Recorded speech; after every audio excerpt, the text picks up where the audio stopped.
Good morning, good morning, good morning. You're listening to First Sky Omaha in the morning. In the morning. My name is Paul B. He's Buddy to God. It is Wednesday, February 11th, 2026. I'm day. I'm Day. Get ready for a fresh edition happening now. First Sky Omaha. In the morning. Money.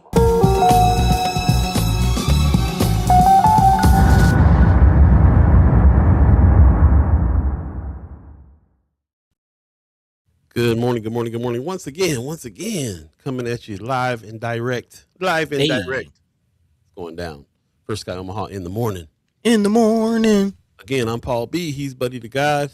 And shout out to you, all the chat chimers that are piling in this morning. Appreciate you coming through for our Wednesday edition, live edition. Wellness Wednesday, as Marlon Harrison likes to call it. Yeah. Because I'm wondering how we stay well in the midst of all this mess going on in the world today. In the muck. Yep. So yeah, welcome. I'm glad you guys are getting up early with us. I see a player 21984. That's Leia. Player. What's up, Wednesday? That's what's up. Pops in the chat. Good Wednesday morning and mad love from Las Vegas. Appreciate you, Pops. Right on. How you been spending your days? What's going on with you? Deborah Wright in the chat saying good morning from DC. Okay. Hey, how you doing, Miss Wright? Thanks for tuning in. Thanks for tuning in this morning. Michelle Moreno gives us a good morning. Good morning to you. Marlon Harrison says good morning, First Sky family, and happy Wellness Wednesday. I figured you were going to say it, so I borrowed it today. Wellness Wednesday it is. Judy Prinzler saying wonderful Wednesday to all. That's what's up. Record highs in Omaha, Nebraska right now. It's going to be up to 50-something today. Again. Really? Yeah. Yeah, I was talking to Pops. He said had to fire up the grill so nice. Had to get it right. Listen, Pops be so dedicated. It'd be 30 degrees. He out there firing the grill up. I can attest. I've definitely seen him grill in the snow. It don't matter the weather. He's standing next to the fire, baby, at all times. Oh yeah. That's the best place to be in a snowstorm, next to the fire. That's right. So let me go here and grill it on up. McGaw meats in the house. Tamara Dwyer in the chat. Give us a good morning with some sunshine. Good morning to you. You back? Hurry on back. Marlon Harrison says, I went to the gym last night and worked up a good sweat. Okay. Harrison out there working up a black sweat. He getting ready for a 3-plate summer. That's why. Yeah. What's up? Gotta make room. Good idea, Marlon. Get the energy up for that. Yeah. Because it will be spring and summer here very soon, for sure. Man, is that you? Like it is right now. Feeling spring like is that you, player? Come on, play. Come on through. Yeah, especially with this weather. Yeah, the weather's. How's the weather out there, by the way? Is it nice actually? Yeah, it was decent yesterday. 175, but it's been all right. Mark Manor gives us a good morning. Good morning to you, brother Manor. You riding your bike out here in all this good weather? Heather Williams says good morning, everyone. Appreciate you. Trevor Dwyer says I'm back, like it or not. Hey, that's what's up. Appreciate you guys coming through this morning. No guest today, but we have plenty of things to talk about today. As a matter of fact, we're going to dive into some of the things that we didn't get a chance to recently, just because of time's sake. But there is so much going on in the world today that we have to kind of ask this question every day, especially on Wellness Wednesday. How do we stay well amidst all this mess? Lots of stuff going on. Of course, the big news, we got to talk about it. Turning Point America. You guys have really chimed up on Friends of First Sky, especially about Turning Point America coming to Nebraska. So, first of all, it's already here, by the way. Second of all, lots to talk about here. We'll definitely get into it, and I appreciate you guys getting up early to going down. All right, lots of riding. That's what's up. Man.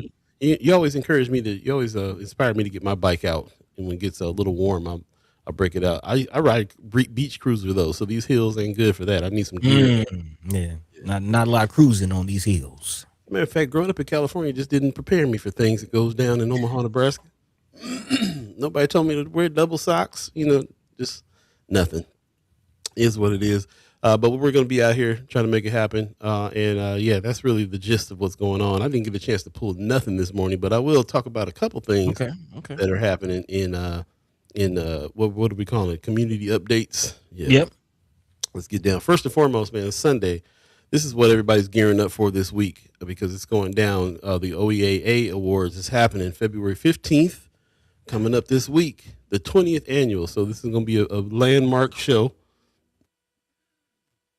Landmark show that's happening on the 20th. Highly suggest you get your tickets because the Admiral doesn't hold a whole lot of people. Not as many people usually comes out to the OEAAs anyway. So when they have it in different spots, like when they have it at the Holland Center, a lot more people are able to come out. So a lot of times they sell out when they go to this venue here. This is the old Sokol Auditorium that they're going to have it at. So definitely check it out. I've been on the inside of hearing some things about this stuff that's going on here in preparation for this event.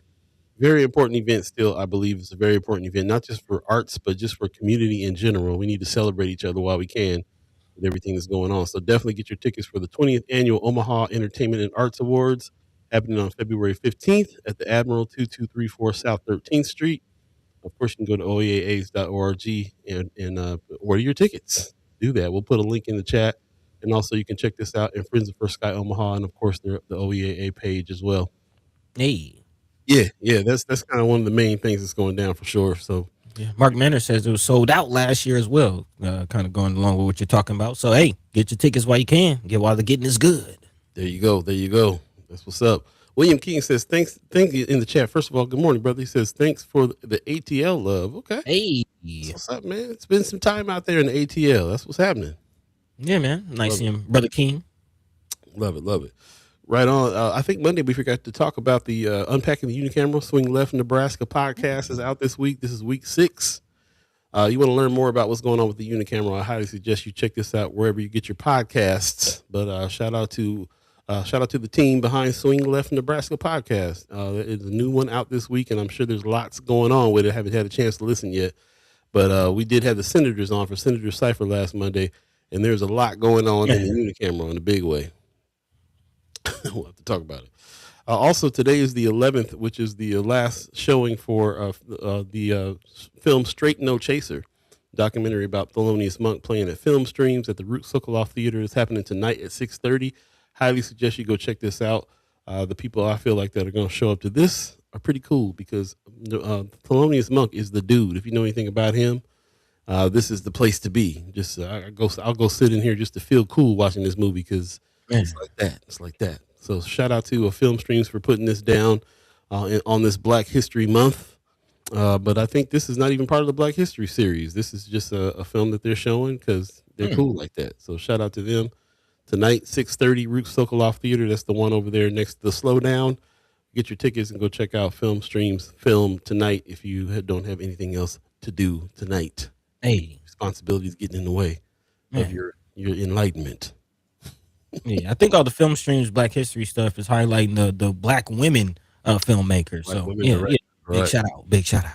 Which of one that we've been talking about here. I'm looking forward to seeing Dry Longzo. It's coming up Thursday, February 19th at the Ruth Sokoloff Theater at 6:30. So definitely get your tickets for that and go check this out as well. This is one of their Black History Month entries. And just one of the things they got going on. We're actually going to be talking a lot about some of the third space movies that they got going on over at the Film Streams, both Ruth Sokoloff Theater and the Dundee. Lots of stuff coming up, so stay tuned for that. I kind of want to get back on this culture of going and checking out important films and having conversations around them. So shout out to Film Streams for becoming a third space. Really appreciate that and appreciate them in a big way. Don't forget about this Durham thing coming up, man. This is happening on display. Actually started on February 7th. It's going through to May 3rd. The Green Book. If you don't know about the Green Book, I think it's a very interesting thing that you ought to really look into and pay attention to. The fact that Black folks had to have a book that told them the safe places to go. Man, it's kind of wild. The places, it is safe places to go, the places not to go. Yeah. Interesting stuff indeed. And then, of course, with this display that you can go kind of study and learn some stuff about, there's going to be some speakers. That's actually starting tomorrow. So February 12th, the speaker and art series is happening at the Durham, which I think is going to be pretty interesting. Tomorrow's 12th is Jazz in Omaha and the Chitlin Circuit. That's going to be the subject of that talk, featuring Preston Love Jr., professor, author, and activist, and performed in performances by Noma Ensemble and Light Pole. So yeah, this is going to be a very interesting situation here. Very entertaining situation. Definitely go check this out. Support the Durham. I'm gonna start calling it the Durham though, because I just like pronouncing it like that. Yeah, man, Durham gets down. So go check out this exhibit, and if you get some more information by going to the Durham Museum website. But the subject of the conversation tomorrow will be jazz in Omaha and the Chitlin Circuit, featuring Preston Love Jr., the Enoma Ensemble, North Omaha Music Academy Ensemble, and Light Pole, our homeboy from around the way. Light Pole's gonna get down with it. Serious lyricist and poet in a big way. Man, it's interesting. What's that? You don't really think about Omaha as a part of the South per se, but when you think about, things like the Green Book, including Omaha and Omaha locations, because places of Omaha, certain parts weren't safe for us all the time.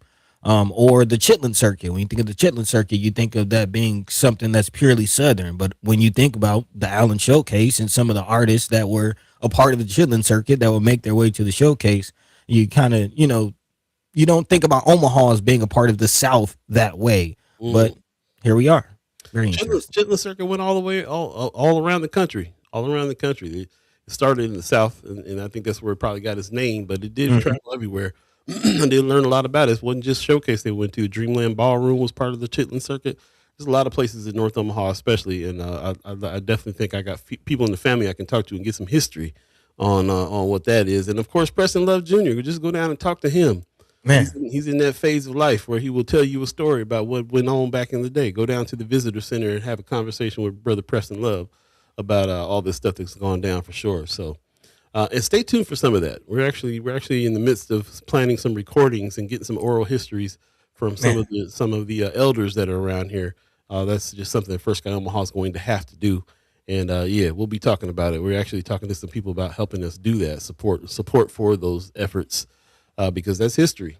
We trying to capture these libraries before they pass. Man, that part. Yep. We about the library, and we like to capture libraries. That's what it is. Library culture. That's right. Bring the culture is going down. Kimmer Snipes gives us a good morning. Good morning to you. Appreciate you coming in this morning. She says, I appreciate the people who traveled with One Omaha to Lincoln yesterday to testify on LB 1214. Man, Kimmer, people in motion. I love it. Yeah, man. Can't wait to hear about your the adventure there. That's what we need. More caravans down to the legislature and all that good stuff. So thank you. She says, and to those who couldn't but still reach out and inquire. That's what's up. Appreciate that. Also, Ariel's 402 in the chat saying hit the like button. Yes, please like and subscribe if you're over on YouTube. And as far as Facebook is concerned, do us a favor and share the show. You can like it too, but share the show on your page. Pretty easy thing to do. If you're going to watch anyway, go ahead and share the show on Facebook and get as many people in as possible. Really appreciate that today. Also, Mark Matter is saying I was playing Thelonious Monk just before your show this morning. Weird. That's what's up. That's because you straight no chaser too, Mark. Hey, there you go. Sean McCarthy in the chat. Good morning. I wish I could have made the trip to Lincoln yesterday. That's what's up. Kimmer also said written testimony as well. Yeah, that's what's going on, man. She says, I appreciate you, Sean. I know you wanted to go. I hope the day went well, though. So lots of love in the chat. Lots of love amongst the First Sky chat chimers, and lots of action from you guys. Like too. to see that. Love to see that.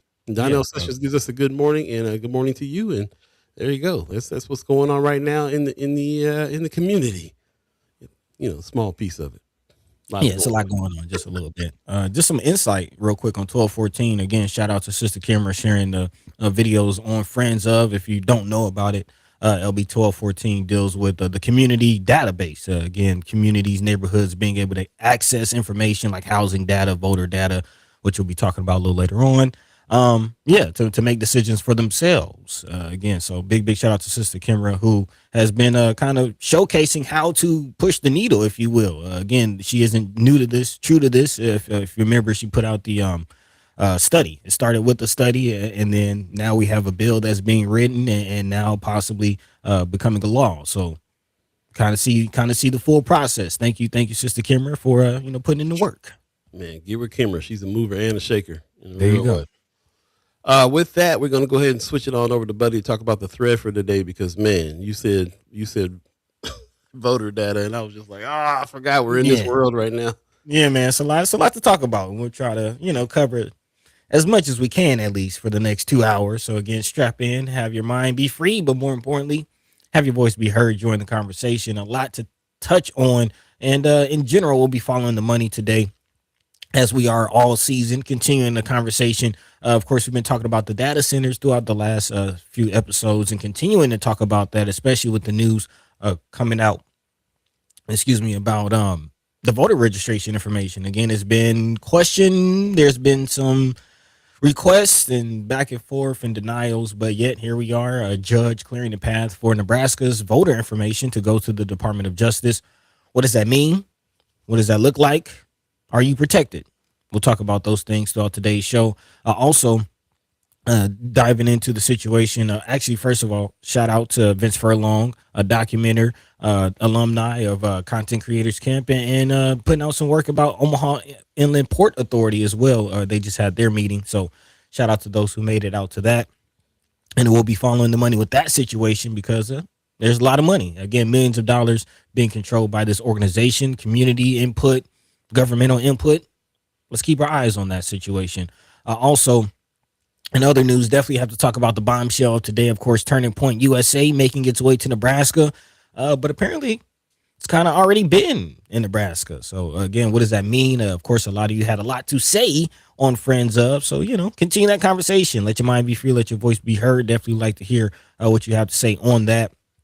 And also coupling that conversation a little bit with this brain drain thing. Again, the Turning Point USA is coming to all schools. So how are we keeping our young, talented Nebraskans in the state? Again, a very, very interesting conversation. Shout out to Mayor Ewing, who we will be having back on the show for his monthly wrap up here in a couple of weeks. So look out for that. But he has some work in the meantime that we'd like to talk about. So definitely talking about this brain gain initiative and what that means for our youth, following the money, all of those things. Of course, there's several other things to touch on for the next couple of hours. Still some ICE situations happening, student loans to talk about. Yeah, we got a lot to touch on. So let's go ahead and keep it moving. About 15 minutes, actually just past 15 minutes into this thing. So again, let us know how you feeling. Let us know what you think. In the meantime, between time, Paul B. Yo. What's next? How you feeling? Yeah, man. Yeah, let's take a quick break and just kind of regroup a little bit before we get moving on this. Appreciate everybody joining us this morning. Pop says, I think Monk influenced my singing technique and vocal dexterity because I fell in love with his music when I was 12 years old. And I learned every single lick of his tune, Little Rudy Tooty. Okay, that's what's up. You know, he had a little Rudy Tooty song. That's what's up, Rudy Tooty. So, yeah, appreciate that, Pops. And if those of you know what Pops is talking about, it's because Straight No Chaser is playing today at Film Streams tonight. It's a documentary about Thelonious Monk is happening at 6:30 tonight. I definitely highly encourage you to go check this out. This is one of those ones when I'm looking at my doomsday box, all the movies and music that I need to just rise and fly with if anything ever goes down. Straight No Chaser, the DVD is in that. Okay. Yeah, it's one of those ones. So yeah, definitely highly suggest you go check that out. But we will take a quick break and jump back into the show. Lots to talk about today. It's going to be a doozy. I hope you stick around for that. There's a lot to find out about. I want to hear about these student loans. I want to hear about this Charlie Kirk school coming. All the things. Stay tuned. We'll be right back. First Guy Omaha in the morning. In the morning. Paul B, buddy to God. It's going down. Wake up, wake up, wake up, wake up, wake up, wake up, wake up, wake up, wake up, wake up, wake up. Wake up, wake up, wake up, wake up, wake up, wake up, wake up, wake up, wake up, wake up, wake up, wake up. You better wake up from this dream. Life is not what it seems. This culture's not your reality. You better unplug or be a casualty. Cause the life that we losing, the drugging and boozing is keeping us off from our greatness. We gotta spread the love and stop hating. Then rearrange these front pages. From murder and death to building our wealth. We moving in stealth. Milking the game till there's nothing left. And teaching my people to love themselves. I'm crashing on competition as an interference with commission. Man, we tired of listening, so we standing up. Unification amongst us. Wake up, wake up, wake up, wake up, wake up, wake up, wake up, wake up, wake up, wake up, wake up. Wake up, wake up, wake up. Welcome back, welcome back, welcome back, welcome back. First Guy Omaha in the morning. In the morning. Paul B, buddy to God. Hey, we making adjustments over here, but the tech is acting right. Let me quit talking about it before. Yeah, see, announcers jinx. Yeah, but I ain't superstitious like that. Tech is acting right today, as it should be. Yeah, Shoot. we appreciate you guys joining us this morning. Again, thank you for everybody who contributes to the Friends of First Sky Omaha group page over there on Facebook, because that's where we go for first when we're looking for, what you, the public, the people, want to talk about. And I gotta say, people have been chiming up about some things on there a lot. I'm getting a lot of new people coming in. They're seeing some of the stuff some kind of way. The algorithm is showing. I'm having to block like 50% of the people coming in now talking junk. Really? Yeah, man. The mediation on that page is getting heavy, but I'm happy about it, because it is there for that. It's the place where we have the conversation when we're not live. So the fact that people are coming in there, dropping articles, commenting on articles and all that kind of stuff, it's great. Appreciate that very much. One of these days we'll figure out how Facebook can reward us a little bit for some of the action that's going on around here on the Friends of page, which gets a lot of love, and most importantly, it is you guys that are putting things in and commenting on those things. So it gives us a way to figure out like what you guys want to talk about. We will, in this year, as a matter of fact, setting up to do some things with First Sky Omaha where we can get a better picture of what everybody wants to talk about, where people stand on some things as well.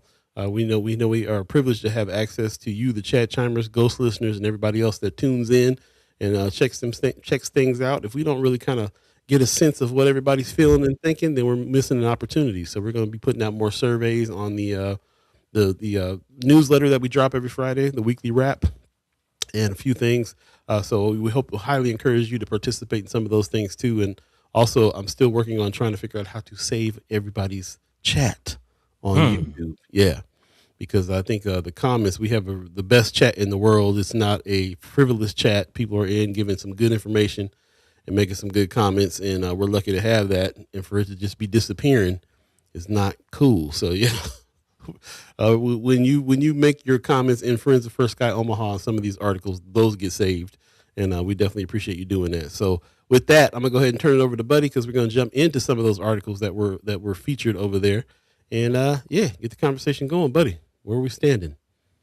Yeah, we'll start with following the money. Again, that is this season's theme, and starting with the, I guess, proactive, as I've been trying to do in several episodes.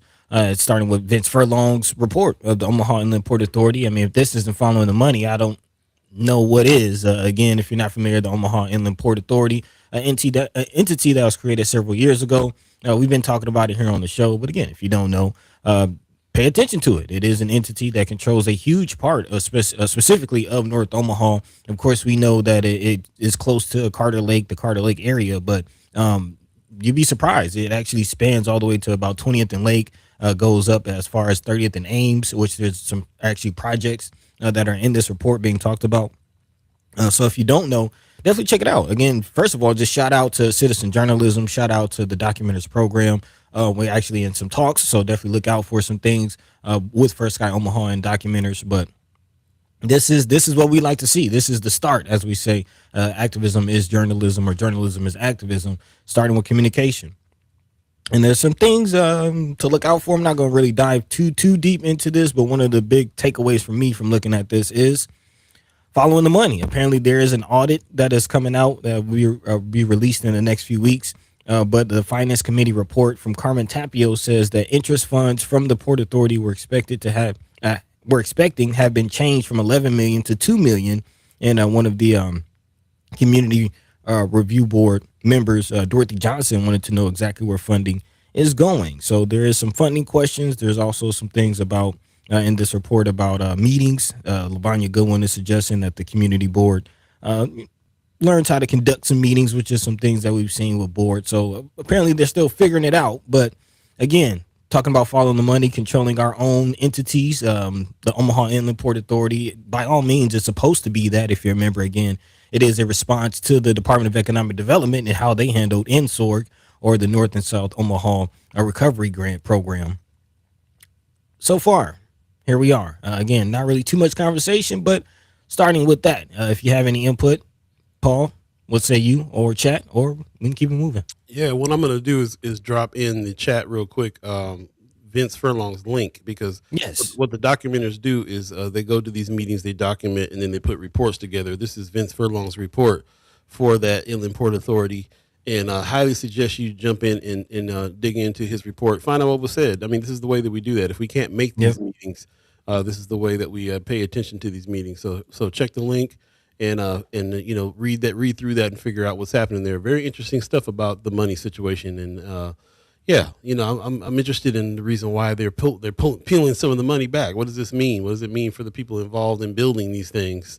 This is we didn't get a chance to speak to Senator McKinney, who is part of this whole situation, on Monday, but we'll have a conversation with him shortly on what's going on there. But yeah, this Inland Port Authority is something that we're paying a lot of attention to, not just because of our area, not just because of North and South Omaha, but because of how huge of a thing this is going to be for all of Omaha in a big way.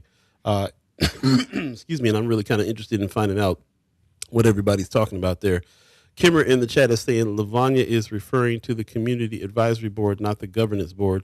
People are saying that there are people saying a lot without knowing what they're talking about. I mean, that kind of happens a lot with these meetings. In my experience, I have a hard time because I don't be having the patience for it all the time. So sometimes I'm like, get your facts straight before you come here and waste our time on the mic, please. But it is something that you got to do when we're gathering together. It's always better to kind of get face to face in the same meeting and have some talking about it. There does need to be some order. I understand that, but we don't need to be shutting things down so people can't speak. So I appreciate that. She says, I don't have an opinion. I'm just sharing what I heard. Yeah, appreciate that. Yeah, thank you. And I mean, I think ultimately this is something that we don't necessarily maybe think of as a community. Like we talk about, you put up the post, we're not outnumbered, we're out organized a lot of times. And when we're creating organizations and coming together at this level, sometimes you don't know what you don't know. You know what I mean? How many of us are familiar or know Robert's Rules of Order? How many, you know what I mean? Like how many of us actually know how to conduct it? Like it's one thing to say we're going to come together and have a conversation about these ideas, and it's another to say like we're going to have minutes. We're going to, you know what I mean? Like it's two different things, and maybe we should give each other grace on this, or is there anybody in our community that understands these types of things? Yeah. I mean, whether we understand them or not, just give it some grace. And to me, the point is that these meetings are happening. If we can't be a part of them, then shout out to documenters for going and taking care of that. That's the main thing. Vince Furlong is like you buddy said, part of the content creator camp. Also, friend of First Sky Omaha. He's been in the community doing things for a while now. He's partnered with documenters doing some things. We'll have more conversation about documenters. And if you want to be a part of documenters, let me know. Because I'm the one that sends over anybody that's a Chad Chimer or a ghost listener that wants to be part of documenters. I send it over to Leia, who is the director over there, to be a part of this. It's really important that we keep track. This is the beginning of the news gang activity, is to sit down and be at these meetings and document this stuff for sure. So, right. It is. Starts with knowing what's going on, and so yeah. But again, big shout out to those who are part of not only the documenters program, but the Inland Port Authority, the Community Advisory Board, the elected board members. Let's try to support this thing. And again, if you have input, give it to them. let's support, and keep it moving. Actually, moving from one element of economic development to another. If that's okay, Paul. Please do. Talking about brain drain and this new project or initiative from the mayor's office and the Greater Omaha Chamber of Commerce. City officials are collaborating with the mayor, Mayor John Ewing Jr., on a new brain gain initiative. Of course, we talked about brain drain here on this show, the concept of talent, especially young talent, fresh out of college, going to other markets, going to other areas, looking for other opportunities. How can we retain talent in Nebraska to be able to grow our workforce, to grow innovation, to grow employers, just to grow in general? And again, Mayor Ewing says the effort will focus on creating more job opportunities and competitive compensation packages. He says we're going to be having conversations with the business community because we know we also have to address wages and make sure we have competitive wages. We're going to be looking at strategic partnership with our educational institutions. The mayor is also exploring an economic incentive package that will require state legislature approval, along with developing partnerships between businesses and educational institutions. So Again, it seems like he has a plan. Shout out to Channel 3 for this report. Paul, I know, again, we're in conversations with the mayor, having him on every month. What say you? Yeah, I'm pretty excited about these initiatives that he's putting forth. It's a proactive way to do things. I know that there's a lot of defense going on right now with everything that's happening in this current administration in our city, especially things he has to fight. We're gonna get to those parts coming up, stuff that the governor and Hilgers and them is into. We'll come to that, but so I'm anxious to see how he's navigating. We're watching the mayor closely on how he navigates these things, and I like this proactive. Well, here's some programs that we can really kind of put together and push and start. This goes right in line to me with this whole year of the neighbor that he's putting together as well. Another initiative that's on front of my mind. Excuse me. And what he's got going on here with this, and this is another one. This brain gain initiative. This is something that everybody in Omaha is talking about. The art world. I just kind of revealed about some of the meetings that I've gone to with some of the artist organizations that are also fighting to keep state money in for arts. And they know that in art, a thriving art community is what keeps people here and brings people to the space. Right. Which I think is my idea about brain drain is, unless you dress your city up to be a place where people want to come, it's going to be really hard to get people to stay. So we also have to think of it that way too. What would attract people to this state? What are some of the things that keep people away from the state? So yeah, really digging with the initiative that he's doing here. Also, I got to give a shout out to Empowerment Network. They did the Step Up program meeting recently here. You can see all these officials here at this Step Up meeting, and they're out here to try to help at least 800 to 1,000 kids now with some jobs. And of course, they do this every year, and they have a new goal every year. So they just did the Step Up kickoff. That's what that picture was from. Willie Barney says, "This is how we retain our talent and create a thriving city." It said Mayor Ewing. I'm sorry, that was Mayor Ewing's quote. So he was there at this Step Up meeting, and this is what he's saying. His initiative is extends to that part as well. He said, "Official 2026 launch, the Empowerment Network Step Up Omaha Youth Employment and Entrepreneur Collaboration aims to provide 800 to 1,000 jobs and internships in 2026." So this is not just a initiative that we're talking about. This is an initiative that is linked to some things that really does work to remain, keep the brain gain here. Keep folks here. If we can get with kids early, get them jobs, get them interested in certain things, they might stay in town and continue those industries as well. So I think it's overall a good thing. I appreciate what's being done. There's a lot more that has to be done, of course, but anything in that positive direction, I'm with in a big way. So. Yeah, I think what we have been seeing, from Mayor Ewing so far are not huge strides. He's not coming out like some people, compared to Mondami, who's coming out swinging, but he's taking steps in the right direction. I think we can all agree on that, so definitely like to see how these initiatives play out, and looking forward to, again, when Mayor Ewing joins us for his monthly recap. So look out for that here on First Sky. And in the meantime, between time, about 30 minutes in, what you thinking, Paul? How you feeling, Pete? I'm feeling pretty good. I'm looking at the chat here. I see Alan Faison in the chat this morning. Hey. Said good morning. First Sky in the morning. What's up, cousin? Also, Wanda Lewis is giving us a good morning. Appreciate you coming in this morning too. Good to see you the other day. Yes, out and about sometimes I can do that. Also, Ariel's 402 says that sounds like too few high-paying jobs. Nobody wants to be taxed out of a living. Very true. I've been living in other places though in this country, brother. This is one of the easiest places to do it, even if it is tough right now. But yeah, you're right. I'm glad that that's something else. I'm glad that Mary Ewing is addressing. We also are talking about we need to have high paying jobs, that take care of your cost of living. At the very least, to be a part of that, not just jobs, but jobs that's going to keep you thriving. Excuse me. Kimmer in the chat says One Omaha met with the mayor's office about the year of the neighbor. And we are helping them take this from recognition of individuals to recognizing neighborhoods as systems. That's what's up. Is that why One Omaha is on that? I saw One Omaha at the bottom in December. I was like, I wonder if that means he's doing something with One Omaha. Is that what that's from? I'm glad you guys are meeting. That's what's up. Marlon Harrison in the chat says jobs isn't the only thing that Omaha needs to focus on. The arts, nightlife, healthcare, and crime also plays a factor. Oh yeah, all of Shout it. out to Marlon Harrison, man, on the street. I know you talk to a lot of young folks dealing with it, being in the education. Is this what young folks is asking for? They don't want just Hmm. jobs, but they also want arts, nightlife, and so on and so forth. Culture.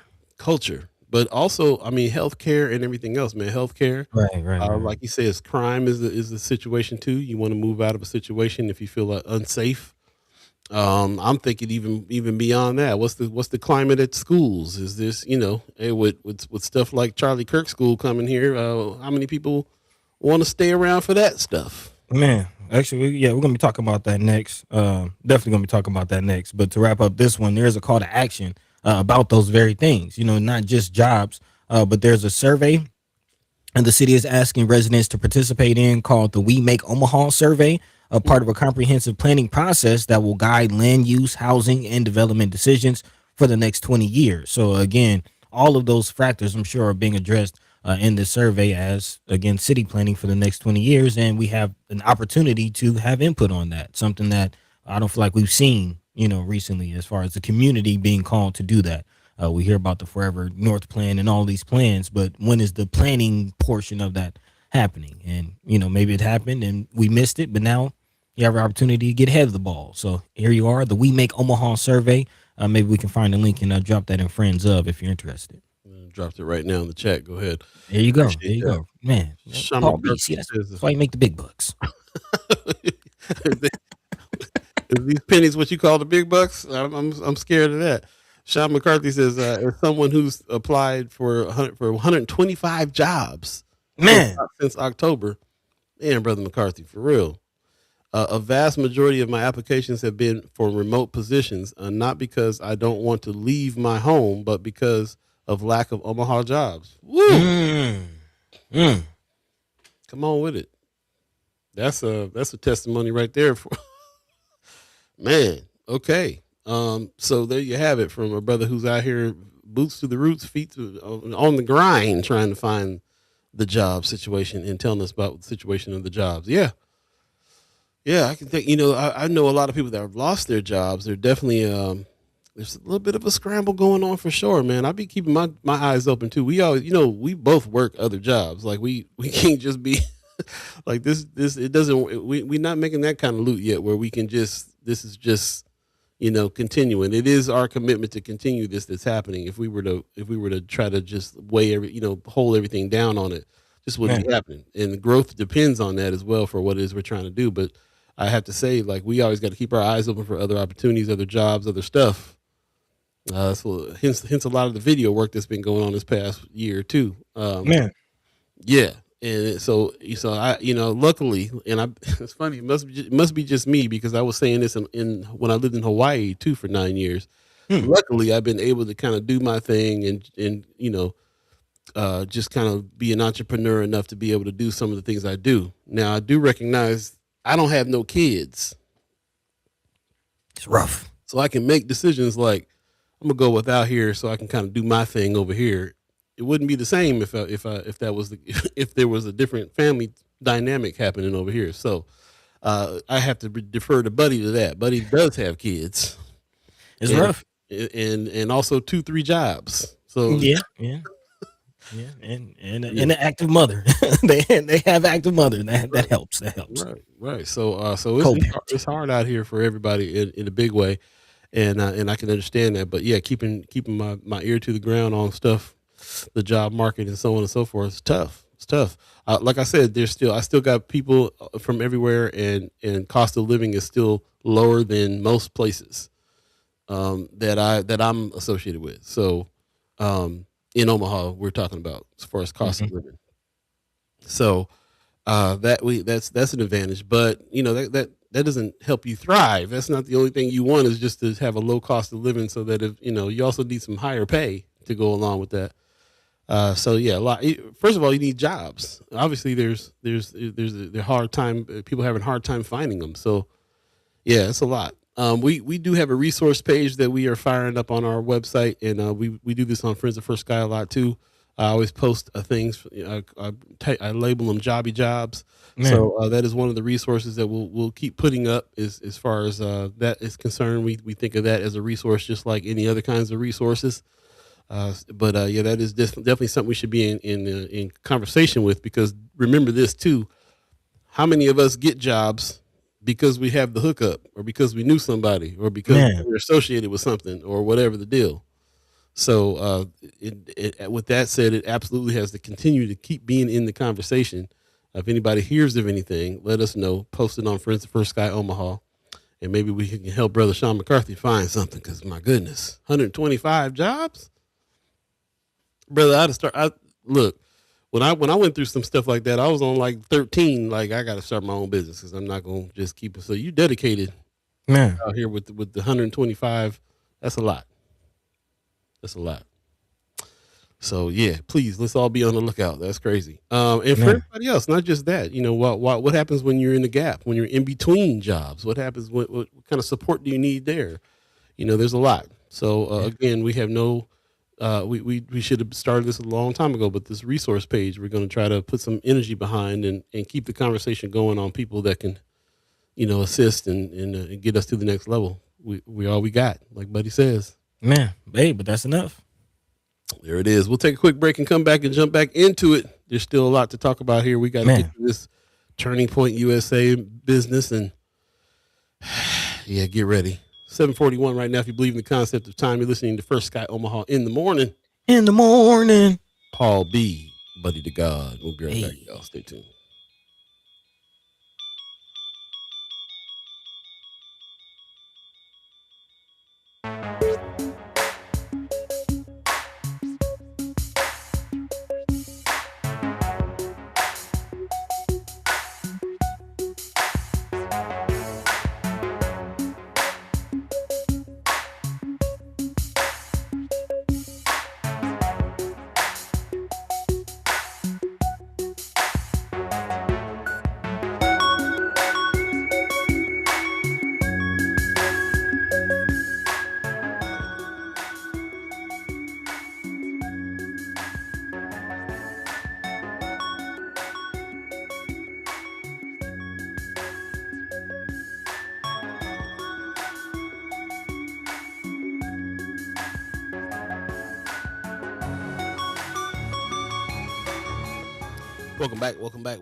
Welcome back. First Sky Omaha in the morning.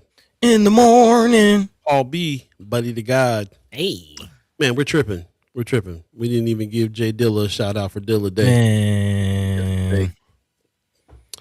Yeah, man. If you don't know who Jay Dilla is, one of the most prolific producers of all time.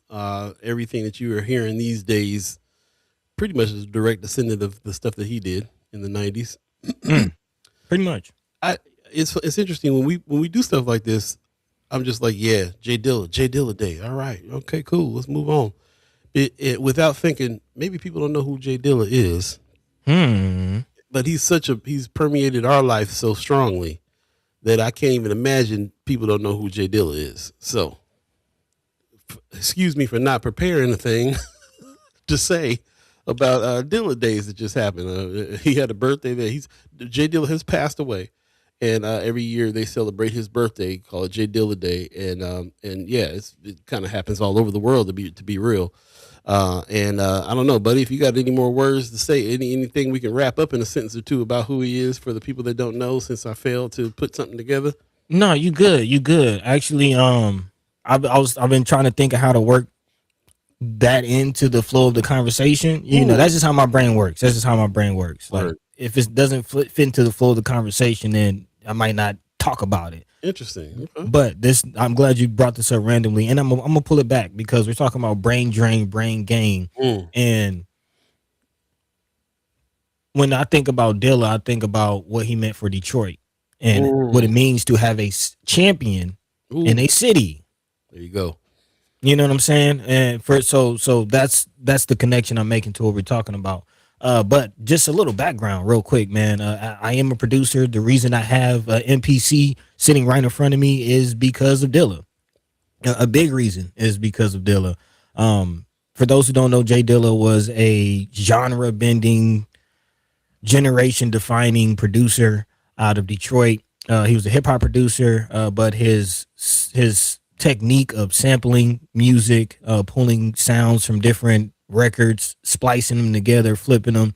It's still being studied. Like there's classes, college courses being taught about how this guy created music, and the feeling, the emotion that music conveyed. That is just a tip of the iceberg of what Dilla, means and who he is. And actually, I was looking for photos or anything. Maybe I'll share them with friends of. But I actually had the pleasure of chilling with his mom on Monday. Shout out to the crew at Controller Rise down here in Atlanta. They had my Dukes out. And man, it was just, if you follow me on Instagram, definitely check out my Instagram stories. There's just clips of that night.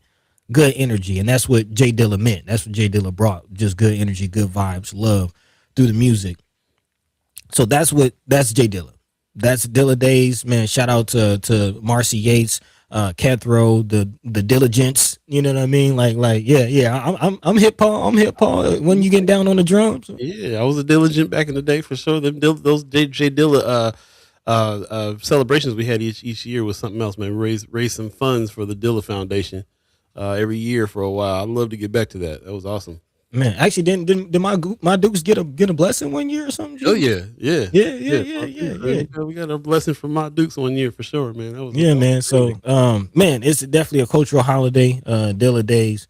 So I'm glad you shouted that out. Big shout out to Dilla. And again, getting back to the conversation of brain draining and what he means, and you always talk about a champion, and this is something I think about often. You know what I mean? Like, I'm here in Atlanta working with Big Boy. He's definitely a champion. If it wasn't for Outkast, I don't know Atlanta hip hop would be what it is today. And not just Atlanta hip hop, but what the culture, again, what Marlon Harrison was talking about. It's not just about jobs, it's about the culture. And man, Big Boy is a part of the culture of Atlanta. Dilla is a part of the culture of Detroit. And these are the things that bring money, that bring talent, that reverse brain drain. These are the things that we need to be celebrating. We need to be propping up. And we have those things in Omaha as well. You know what I mean? I'll be honest. Shout out to my man Nate Aside, member of not Wakanda, but Nasty Nate, half of both. Yeah. I mean, if you ask me, he's a Dilla level producer. Come to shout out Omaha. Like, it's straight up.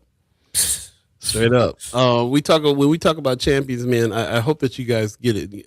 The reason why we keep talking about this, I have been approached by several organizations about what we can do about brain drain. Seems to be a constant conversation all the time. And my whole theory behind it is we have to quit thinking that it's all about, we got a nice restaurant to go to, or somebody wants to take a job that's decently paying job, and that's the reason why they're staying in town. People stay in town because they got family that they're staying in town for. People come to town because there's somebody here or some industry here that they want to frequent, they want to get down with. The champions that we have in town right now are Bud Crawford. They're absolutely kids that are trying to be boxers that are feeling like Omaha is the Mecca right now because of Bud Crawford. He's a champion in this place. Same thing with Houston Alexander. Houston Alexander is the champion of Omaha because of the work that he's done outside of Omaha. And part of being a champion is either bringing it back to Omaha or never leaving Omaha. Big Boy has a studio in Atlanta. He didn't move to LA and start a studio. He didn't relocate somewhere out of from where he came from.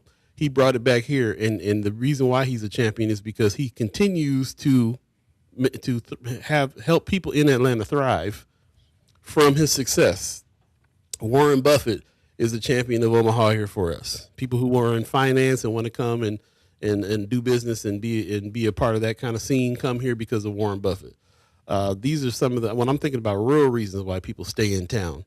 This is what I'm talking about. The same reasons why people would stay in town for an industry they're interested in is the same reason why people come to town, because that industry is hot here. And that's what it is. What is Omaha here? What are we doing here?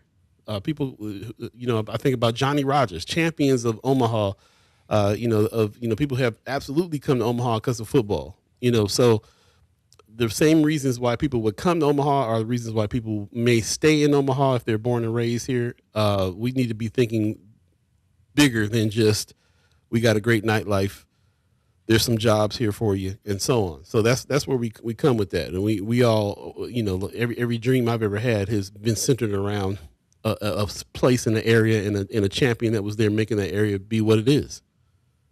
I remember living in Hollywood, California for a while and being like, I got to get to Minneapolis. That's where it's going down. And that's because Prince was the champion of Minneapolis. Man. And he made Minneapolis look on the map. He made it look like something that it may not have been, but he sure made it look like that to everybody else. And people were drawn there for the music industry. So, is what it is. I say Sean McCarthy says brain drain is not about taxes. It's about culture and an environment that supports creatives. So let's push the conversation forward and go into the next thing, because as we're talking about this, I think the thing that we all have to confront, and the thing that Paul and I have probably realized, it's the brain drain fight for us in Nebraska and Omaha is not about it's about fighting a culture that already exists and changing that culture. You know where I'm going, because Nebraska and Omaha, it's not for everybody. It's not for everybody. Not even your own quote. Man, so yeah, I didn't make that up. That's trust me, I didn't make that up. So what is the culture of Nebraska? Because it's not for everybody. The culture of Nebraska is Turning Point USA. That is the culture that is the culture of faith, love for country, those types of things. Okay. Y'all know where I'm going with this. Again, Governor Pillen is just reminding us that we live in Nebraska. Governor Pillen says the state, as reported by a Nebraska Examiner, shout out, says the state will work with the national conservative organization known as Turning Point USA, long headlined by slain activist Charlie Kirk, to establish a conservative-leaning political club for students in every Nebraska high school. Pillen took no questions during what he called a pep rally for freedom, and Turning Point USA offered a few details about what the partnership entails or the logistics of getting quote-unquote Club America into every high school. Nebraska joins the Republican-led states of Texas, Montana, Indiana, Oklahoma, and, of course, you guessed it, Florida, in similar partnerships with the organization now led by Kirk's widow, Erica, which is a whole nother conversation. But what say you, Paul? What say you, chat? Especially Sister Kimra as our resident board member. Yeah, that's a good question. I mean, I'm feeling like everybody, a lot of people who were in Friends of First Sky Omaha making comments is feeling like just the quotes that he was saying during this. I didn't realize he wasn't taking no questions too. That's very indicative of makes some sense why he wouldn't. But yeah, he made quotes talking about this is not political. This is all about right and wrong, God and the devil. To see all the little kids behind him, all these little white children behind him, in agreement with everything he's saying, it was really hard to look at until I read some more of the article, which said Turning Point USA is in 20 schools in Nebraska already. They've been here already. They've been here. I'm gonna turn into the chat because, like I said, it's one of those ones that I'm just like, so like, what do you even say to this mess? It's crazy. It's insane. Is it? Yeah, right. Good question. Sean McCarthy. Let's see. Sean McCarthy in the chat is saying so many people want to move to Minneapolis because it's bikeable, walkable, easy to get around, has good public transportation, and a culture that's diverse, interesting, and vibrant. Appreciate that. Yeah. I definitely feel that's some of the draw there too, and we juxtapose that against how we feel here in Omaha. There's a lot of that in Omaha as well. Kind of feel that way too. A lot of things that are likable here on those levels too. But of course, we're also talking about the culture and so on. In the chat, Anthony Rogers, right? I'm not against TP or Turning Point USA chapters in high schools. The First Amendment applies to them as well. I am more worried about how they are being brought to Nebraska and the lack of response from the other side. That's interesting. What is the other side? Is there? Right. Turning Point USA have terrible politics, but they have excellent organizing skills, and this cannot be denied. I mean, we keep saying it. Out organized. A lot of people are feeling this is a lot of indoctrination that we're talking about here. So what's the value in an indoctrinating force being excellently organized? Kind of sounds like it's a worse situation. Sam McCarthy says ConAgra leaving Nebraska to go to an area with higher taxes shows Ricketts Pillen's efforts to prevent brain drain have failed. Yeah. Yeah, there you go. He says, I don't see North Central or Benson getting Turning Point chapter. Marlon Harrison is saying that. I think that the news is all schools in Nebraska are getting ready to be subject to this. That's the reason why everybody's so upset here. Skilo Slim in the chat. Good morning. He says, not surprised at all. Omaha is a huge part of the modernization of the evangelical movement. We don't talk about that enough, but yeah. Kim in the chat says, to be honest, I'm sitting here working on a presentation I have to do today, so I haven't really been listening like I should, but it looks like you were talking about Turning Point USA. Yeah, absolutely. Yes, Cameron. Yes, we are. Yes, we are. We are. Definitely would love to hear what you have to say about that. You don't feel pressure to say it, to talk now. We will be continuing this conversation for sure. Let's see. Also, Anthony Rogers right. They should. Marlon Harrison says he's talking to Marlon. They should get one if they want to. There's Turning Point USA on HBCU campuses too. There definitely is something that we haven't gotten to talk about quite yet. They have been permeating everywhere. First of all, do people know what Turning Point USA is? What's going on with it? Have we learned enough about what's happening with that from the situation with Charlie Kirk? This is interesting. Mark Manner says Toilet Paper USA is coming to Nebraska to groom kids. Toilet Paper USA coming to Nebraska to groom kids. I don't worry about my nephew joining, but worry about the wars that will happen in schools between the good kids and the brainwashed kids. That is something that I have thought about. Thinking about the situation that just happened. Forget. I don't want to misspeak, but happened in just outside of Omaha, where the young girl got hit by the car. Again, the high school students were protesting. Mm-hmm. Was that in Lincoln? I think it was in Lincoln. Yeah. Okay. But yeah. Again, the point is we've kind of seen some of those situations recently. If you remember, ICE went up to that high school in Minnesota and started to kind of get into an interaction with those children. Like we're seeing more and more political activism from the youth, from high school age students. So, to Mark's point, having that type of engagement in the high school, yeah, there's going to be some political tensions in the halls as a result of this. That's funny. My mind first went to the indoctrination part. How many kids that are going to school are if they're going to introduce this rhetoric in the school? My first inclination was how these kids that we're already talking about are having a hard time in school. We're already talking about these kids who are in school and don't have a whole lot of outside influence to counteract that. We always are talking about making our own schools and so on because of some of this stuff that's already going on. So that's my mind went to that part, the indoctrination part. How many kids are going to start? I'm looking at these kids standing behind Pillen during this press conference. Like, are you kidding me? We're like, I'm looking at the future of racism in my face. That's what I'm talking about. There is that, but there's also young folk who are speaking out against the genocide of Palestine. There's young folk who are speaking out against ICE. There's young folk who are on the internet. You know what I mean? So as far as not having the outside influence, like we talk about the schools, and yes, the schools should be fixed. Yes, the education should be a little more accurate. We shouldn't be teaching students that slavery was good for the slaves, like the governor of Florida said. There's some kids believing that because they heard it in school. There are, and I definitely agree. But what is the percentage? Because there's also kids on TikTok. There's also kids that are buying up Trump, rally tickets so don't nobody go. There are also kids walking out of school because of what we're seeing. So what is the percentage? You know what I mean? Like, yeah.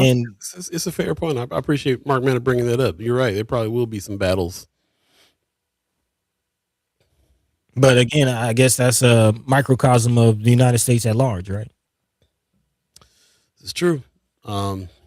This is true. But I will say one of the reasons why we have so much turmoil and stuff going on right now, too, is because we have new generations of kids believing the old stuff because of the way that they have taken stuff out of school books and stuff like that over the course of decades. We were talking about social studies books and what was being taken out of social studies books 4 years ago, 5 years ago. So this is, you got Turning Point USA. Look at what's going on with kids in Turning Point USA all around the country. Kids that are feeling like Charlie Kirk is their martyr. Let's talk about what appears to be a very huge swath of the country that it thinks this is the way to go. And yeah, in some lights we see. It seems like more people are against this stuff, but why are so many people in the street? Why is there such a huge fight going on? There's only a huge fight going on because there's a whole lot of people that are about this, and a lot of those people are in power. A lot of those people are in the indoctrination. I mean, we gotta go back to that part. Like that's all this ties together with this indoctrination stuff, getting them while they're young with a whole lot of different things. Hence Epstein files and everything else. And that's a real deal. That's a real thing. I know people who have family members, young black kids in school that are coming back, and they had to vigorously beat out the anti-blackness out of them because of, not beat out physically, but they have to vigorously fight against what they're learning in school. So this is the reason why we were bringing it up. As soon as we started talking about it, we were shouting out to Kimra, like, what are you saying in chat? Kenneth and Beeee, talking about Brianna Full, also on the school board, messaged me about it. They're going to do what they do. What are we going to do? That is definitely the ultimate question. It's always the question. She also says, internally at OPS, of course, I'm going to have a conversation with Matt Ray, who's superintendent there. I'll probably have a conversation with our legal team as well. We still got to find out about how a partnership with Turning Point USA is going to be integrated into the school. We got to figure that out. But I think, according to everybody who's chiming in on Friends of First Sky Omaha, everybody's kind of really upset by this, afraid, not surprised because of our current politics, but also, here we go. As soon as we started talking about it, you were like Trump Jr. again. Oh yeah, I mean, definitely Trump Jr. Trump Jr. move, but yeah. Pops in the chat. Turning Point is in the business of planting weeds. Feel that definitely. But I did look through their website in preparation for this conversation, and there are some things to pull from that. Because I am also going through the chat's going off. So big shout out to everybody who's commenting right now. Letting your mind be free, letting your voice be heard. Keep it coming, keep it going. But again, I think there is some credence to the thought that let me go back to what Mama God said, as far as it's okay to have high schools with Dang, I missed it. Yeah, I'm looking for the chat. I can't find it, but it was a comment from Mama God along the lines of, having it a choice versus it being forced. Somebody brought up the HBCU portion of it all, and she mentioned that those clubs were actually forced on some of those HBCUs. Mm-hmm. As this program with the high schools, again, it's called Club America, and there is a agreement that has to be signed from the club members. It's basically its own franchise. So there's going to have to be, it's not just like every school automatically is going to have a chapter. There's going to have to be somebody within the school that recruits students that feel like that creates that wants to do it in the school. Then they have to recruit, they have to sign the agreement. They have to create the thing. So it is more so a student led thing. I am kind of curious. Also what Marlon Harrison is saying, who's going to be the sponsor? He says, I know there's some Republican teachers, but they might fear getting death threats. I don't know about the death threats, but that is a question as far as, teachers' political leanings. And there's also that too, as I think about it. If you remember, there's, I've had teachers that didn't go into certain things within the lesson because they didn't want to influence their students with their own political leanings. And I wonder how is that out the window? Is to the whole indoctrination part of it. I am thinking about teachers, just personal influence on students and their political leanings making its way into the classroom. Yeah. Well, I mean, I mean, we've been, like I said, that's been happening even on the system level with the books the teachers have to use when they bring into the classroom. Anthony Rogers Rice says indoctrination is a major part of organizing. That's literally the point of organizing. So, thinking about the indoctrination part when we talk about these kinds of clubs and groups coming in to that's kind of indoctrinating. I think that's the first thing that was being said over on Friends of too, is like, isn't this indoctrination? Isn't this exactly what we're talking about? These brainwashing of these kids into thinking what they're thinking. What do you do to battle that? Well, you brainwash them in a different direction. I mean, we all kind of humans are kind of made in that way, where we're going to be influenced by other humans, and hopefully with some evidence, hopefully with some good intention. But it is what it is. So what are you going to do about that part? So yeah, I do see this. I'm wondering about if anything's going to get forced. First of all,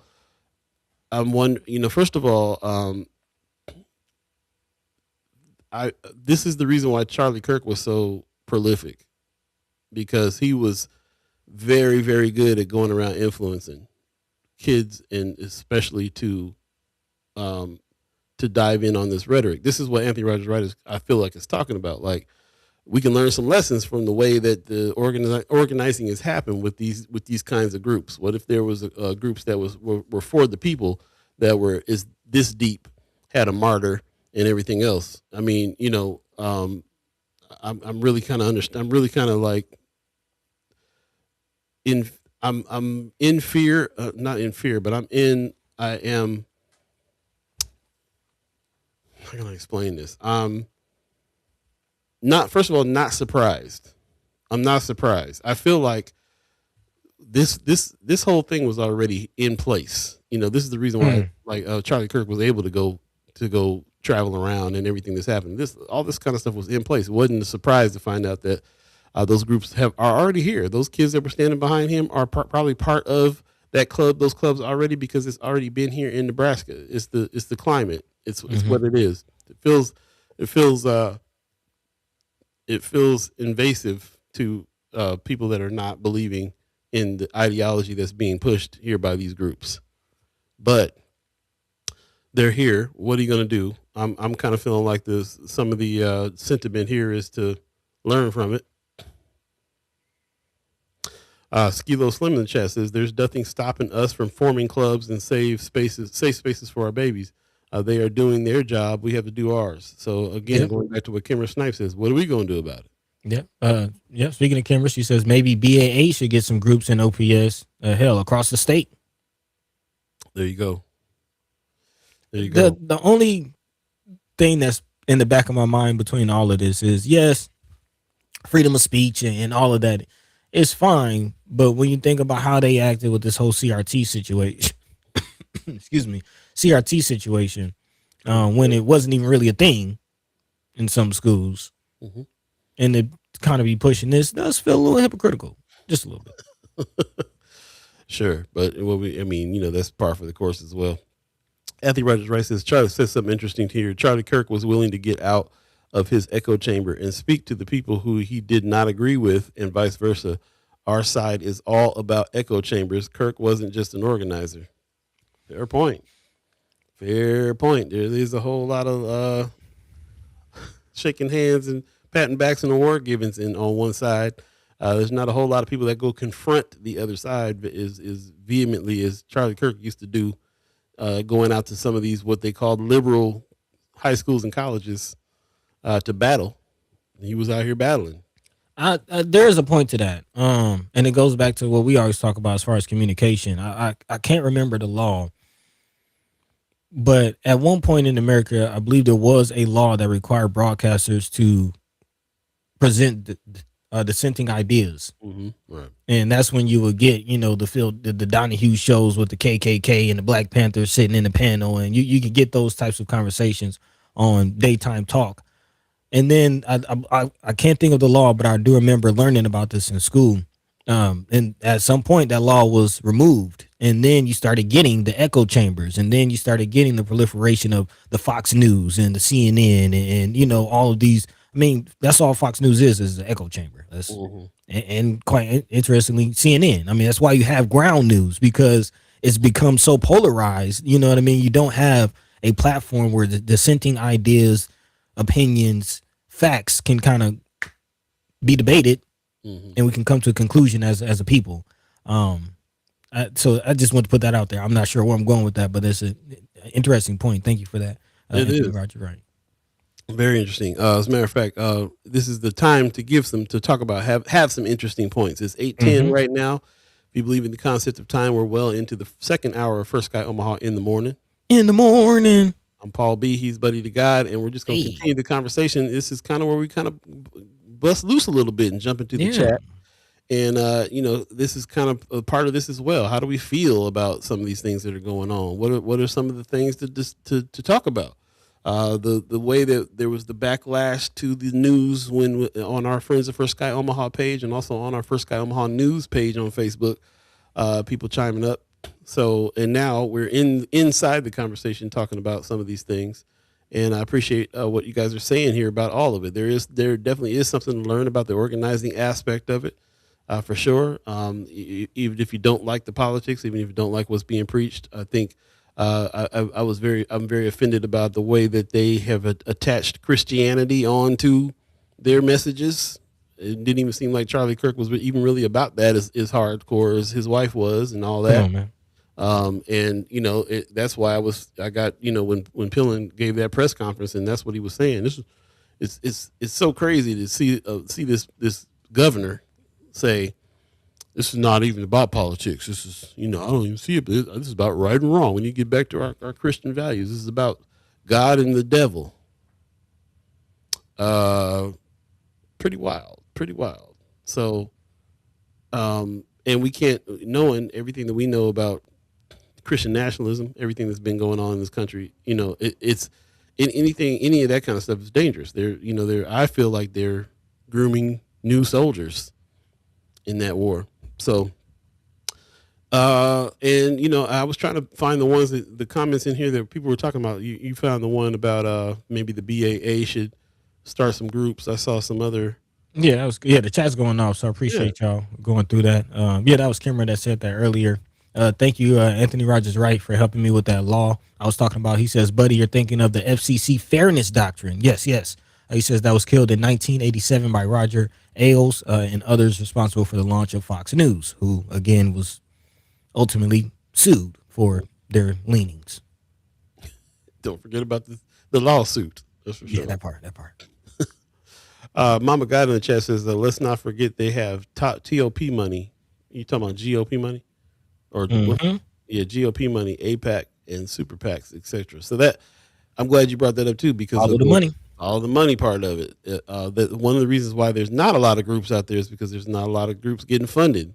So, and because it does take funds to organize, it shouldn't, but it does. And they definitely have made strides in their organization because of that. Who paid for the tours that he was on and so on. Excuse me. Yeah. So follow the money is definitely part of that as well. And there's some other stuff that we want to attach to this too. I'm kind of making sure that we are representing a lot of what's going on in the chat real quick before we tie some other things into this. I appreciate that.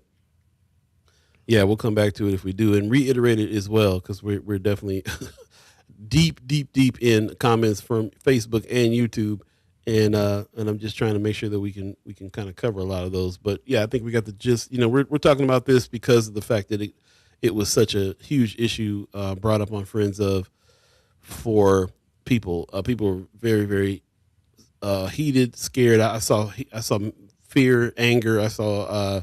This is just another. This goes along with the indoctrination of kids in every way, and even tying it to Epstein stuff. Like, there's been a lot. Boy, we thought we was gonna get through the whole show without some tech issues. Anyway, we gotta have one. Yeah, one hiccup. Let me go. Let's go ahead and double check and see what's going on. We'll go on a quick break and we'll come back and jump back into this conversation and tie the rest of what we want to talk about here into this for sure. Stay tuned. You're listening to First Sky Omaha in the morning. In the morning. Paul B and Buddy the God. Yeah. Mama God talking about that top money. We're gonna follow it when we get back. Stay tuned, y'all.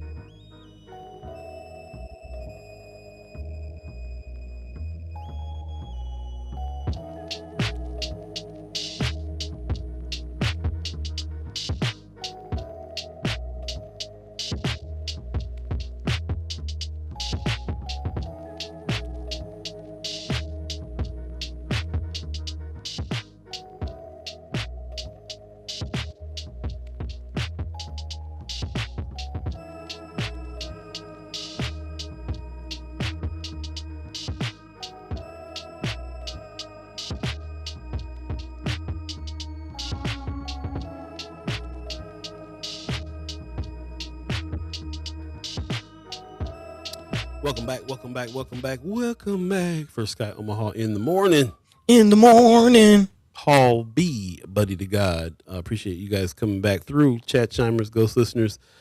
Do us a favor. You can continue to share the show if you could, or if you haven't started yet, go ahead and share the show on your page. If you're on Facebook, easy to do. Even if we're not here live, you can share the show. Just go back and check it out. Any parts of the conversation that you find interesting, reiterate to us. We'd love to hear from you on Friends of First Sky Omaha about some of the things that we talked about here, and just kind of highlighting some of the chats, some of the things that you guys are talking about here. So I appreciate that.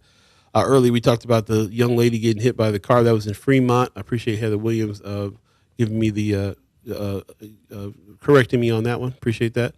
And also, definitely go back. If you're in here right now, we're going to talk about it. Big money, top dollars. Mama God said, who's funding these things? Follow the money. She said she meant top money. APAC funds Democrats more than GOP candidates. So it wasn't a mistake when she said top TOP money, not GOP money. The big dollars. Money, big dollars. Yeah, let's dive in. And again, you're in. This is the second hour right now of First Sky Omaha in the morning. And this is the time we kind of break loose a little bit and have a little deeper discussion on some of these things. So let your mind be free, let your voice be heard, like Buddy always says. What you thinking over there, Bud? Trying to tie it in. It's all there. Yeah. Let's move to let's get on with the next tie-in then. Because I definitely want to talk about some of these things that are coming up. Yeah, my mind is going to the voter information and just what all this is about. You know what I mean? Like all of it. Because as we talk about Turning Point USA, and I do appreciate, everybody's sentiment on the surface. Freedom of speech. Like, to a certain extent, Charlie kind of had the right to say whatever he was saying. I mean, if we support freedom of speech, you can't only support freedom of speech when it aligns with, things that you agree with, going back to the Fairness Act. So I agree with that on the surface. But when you kind of look deeper into the surface, I think the feelings of indoctrination and where we're going with the conversation are fair when you take into account what Mama God is pointing to as, Turning Point USA doesn't exist in a vacuum. It is a smaller part of a larger beast that is moving, if you will. And one glimpse of that is the whole idea of the four country. Now, again, if you look at what Club America, which is the program under Turning Point USA, it's about faith, freedom, and love for country. Again, these are dog whistles. These are all words. These are all terms that mean a certain point, mean a certain thing to people who have the ears to hear.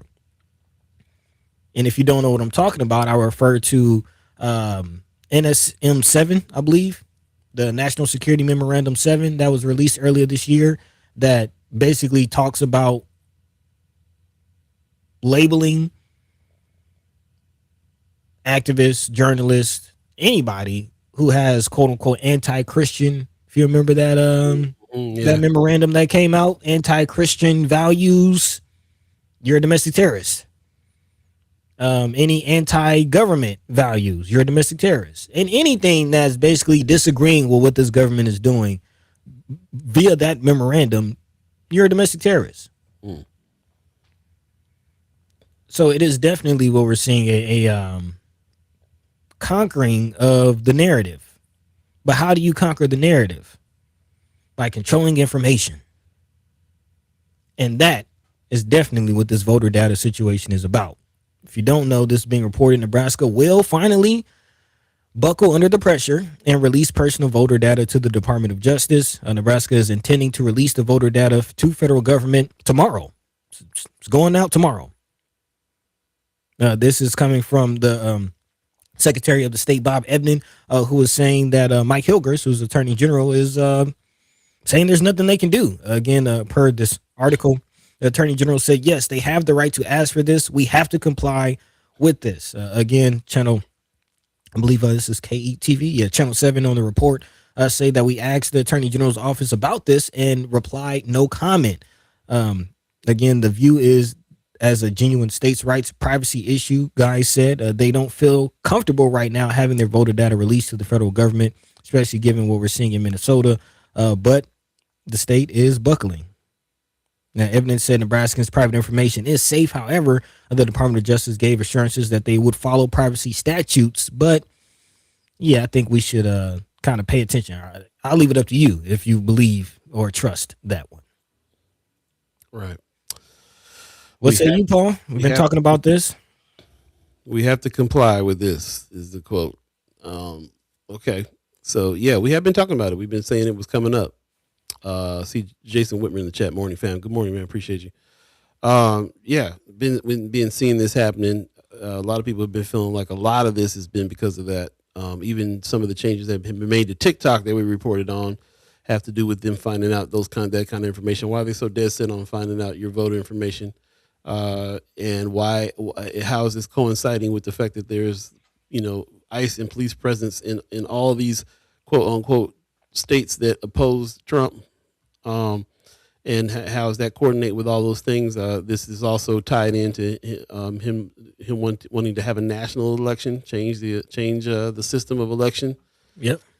And attacking, the attacks on, I think the attacks on Georgia Fort and, other reporters. I feel like this is all tied together as well. Just the attacks on anybody who opposes. And so, yeah, I think that's part of it. This is when I think about the TikTok change and how the terms of service changed there, that stood out. Your political affiliation. Why does that need to be part of the knowledge of what TikTok knows about you, but also your sexual orientation and all these other items there too. So everything. Yeah. And we haven't talked about this much, but organizations and companies like Palantir that gather information on us all the time and have these deals with ICE and everything else.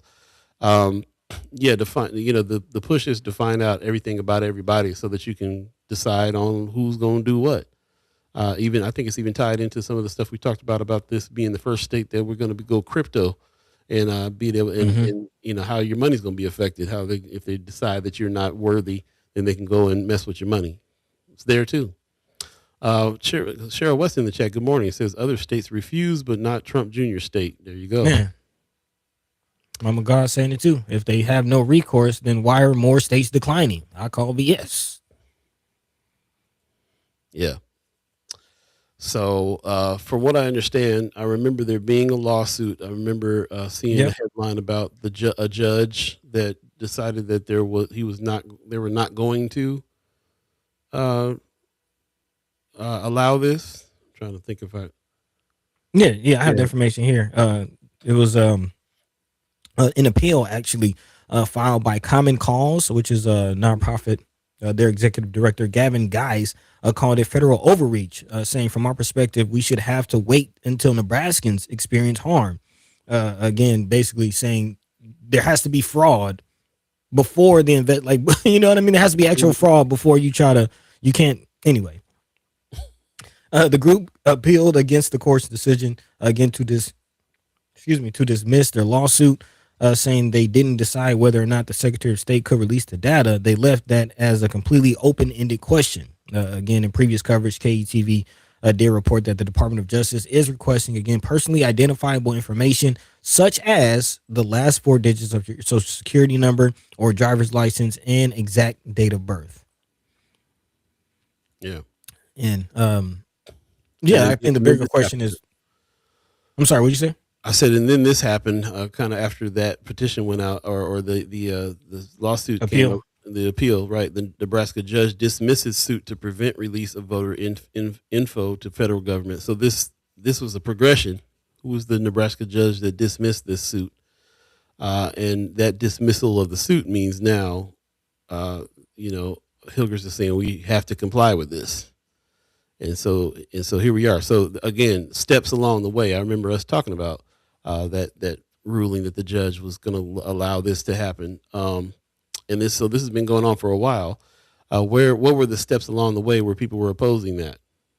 Besides that lawsuit there. So yes.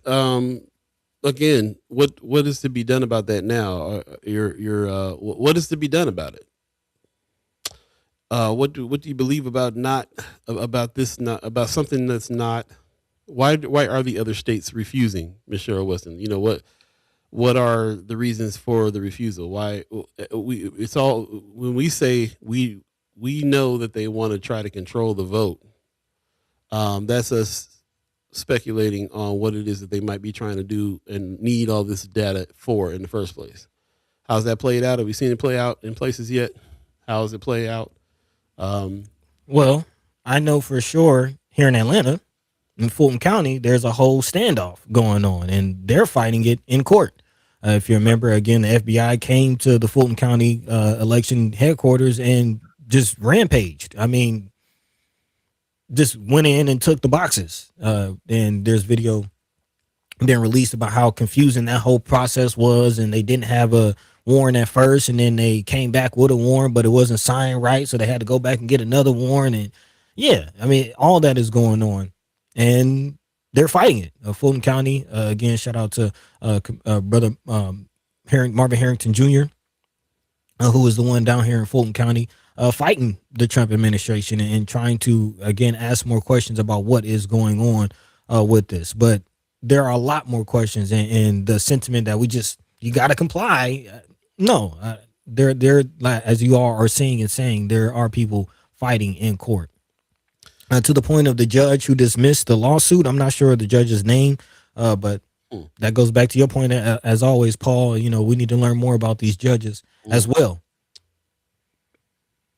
Very true. But my question still is the same. Why are they fighting? What is the reason behind it? What do they feel like is going to happen with them having that information? We know what we feel like is going to happen. What are people that are fighting it say is going to happen? What is their reason behind it, and what's their legal reasoning behind fighting this? In the example that you gave, for instance, out there in Atlanta. So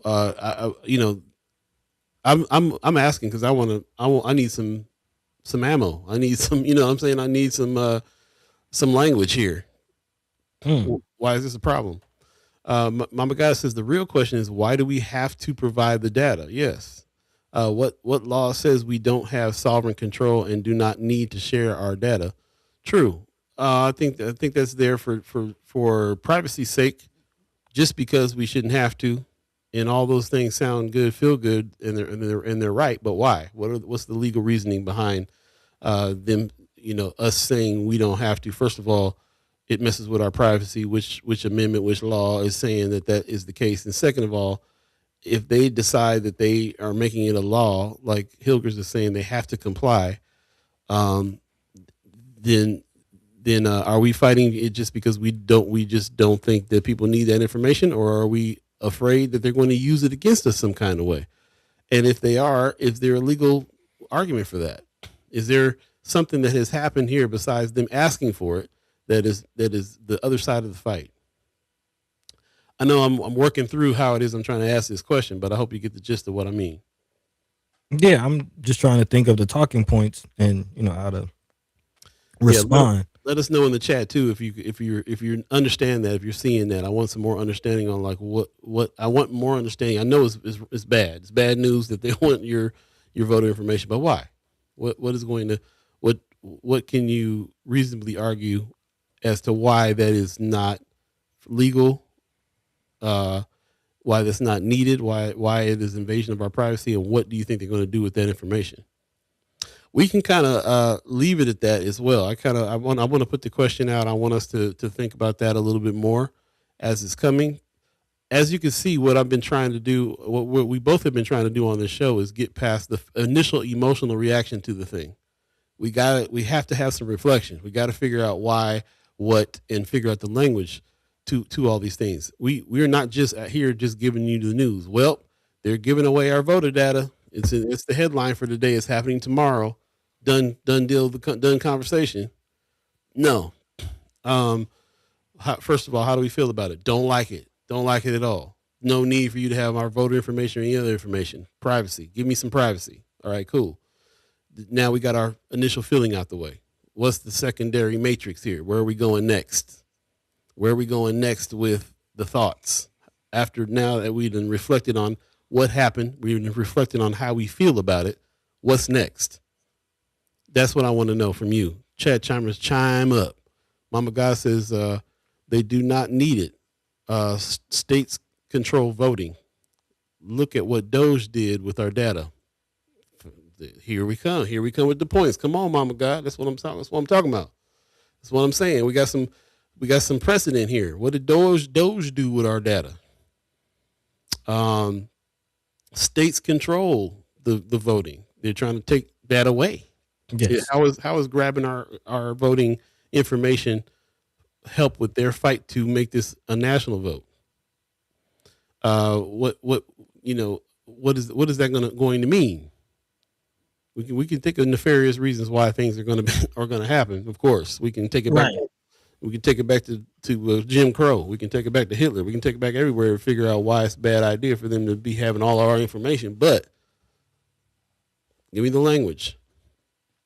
Let's have some more discussion about it. It's 8:31 right now. If you believe in the concept of time, we're kind of contemplating that right now. Maybe I'll take a break and smell the coffee beans so we can think about it a little bit more. Okay. Tie in a few things here. I know you're chiming up to tie in a couple things. So yeah, I want to move along to that part of the conversation. I appreciate you guys joining us. I appreciate you guys being here and thinking on this as well. We don't need a constantly moving chat. We can also take some time to reflect and come back with some kind of thought on this. So I'm putting it out there, and I'd love to hear that. Yeah, that's the point. We call it an evergreen conversation because, we're talking about these things that can't be figured out in 2 hours. We got to keep talking about it, keep diving into it, sit with it, like you're saying, reflect. So, yeah, we're going to continue the conversation when we come back. I do want to speak specifically about how Fulton County is fighting, what's going on and what grounds they're defending themselves on, what their language is, and we can move from there. Love that. Before we go, Mama God says Trump got blocked in court last time. He wants to eliminate that barrier. Imagine how long he can tie up elections going through data with this crooked organization. They can slant the data until hell freezes over. Something to think about. There you go. Something to think about. Stay tuned. Again, you're listening to First Guy Omaha in the morning. In the morning. All B, that's me. Buddy to God, that's him. Hey.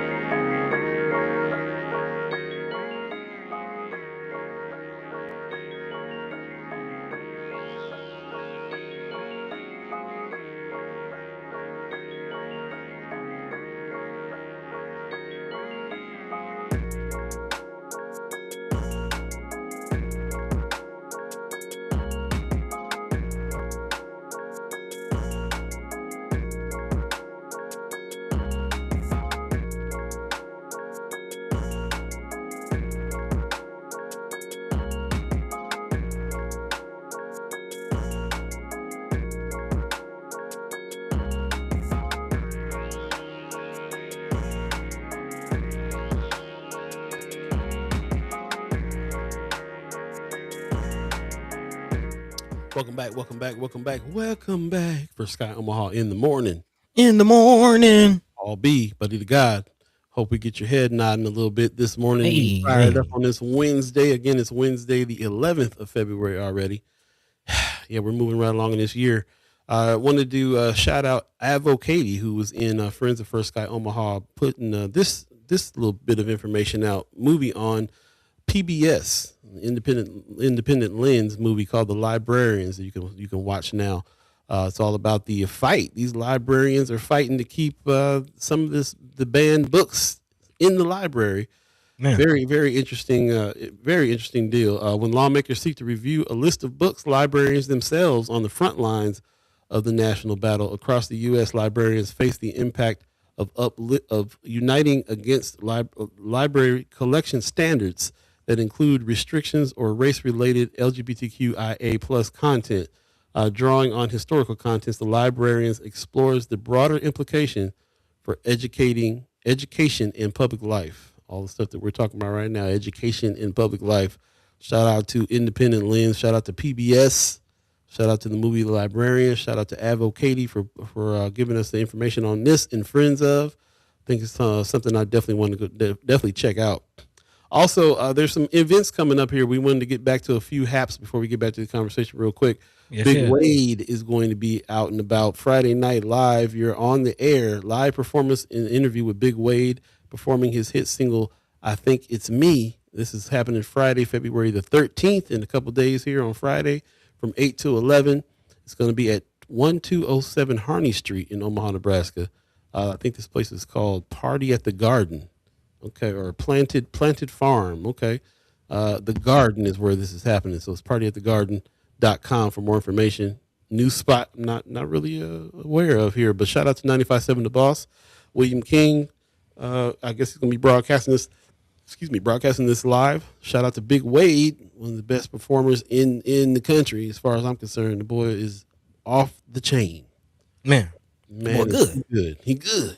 That boy good. Sexual chocolate. Too good. Who else is good? DJ Mr. Soul. He got something coming up Hey. too. The Black Power Day Party is happening. You know, my old behind loves a day party, boy. I have a good old day party and then go home 9 o'clock, go to sleep. That's what it is. How you do when you get old. Native Omaha Club presents this. So shout out to Native Omaha Club and shout out to DJ Mr. Soul, who's going to be the entertainment for that night. Celebrating Black History Month. Pull up for good vibe. This is happening Sunday the 15th. It's coming up this week as well from 3 to 7.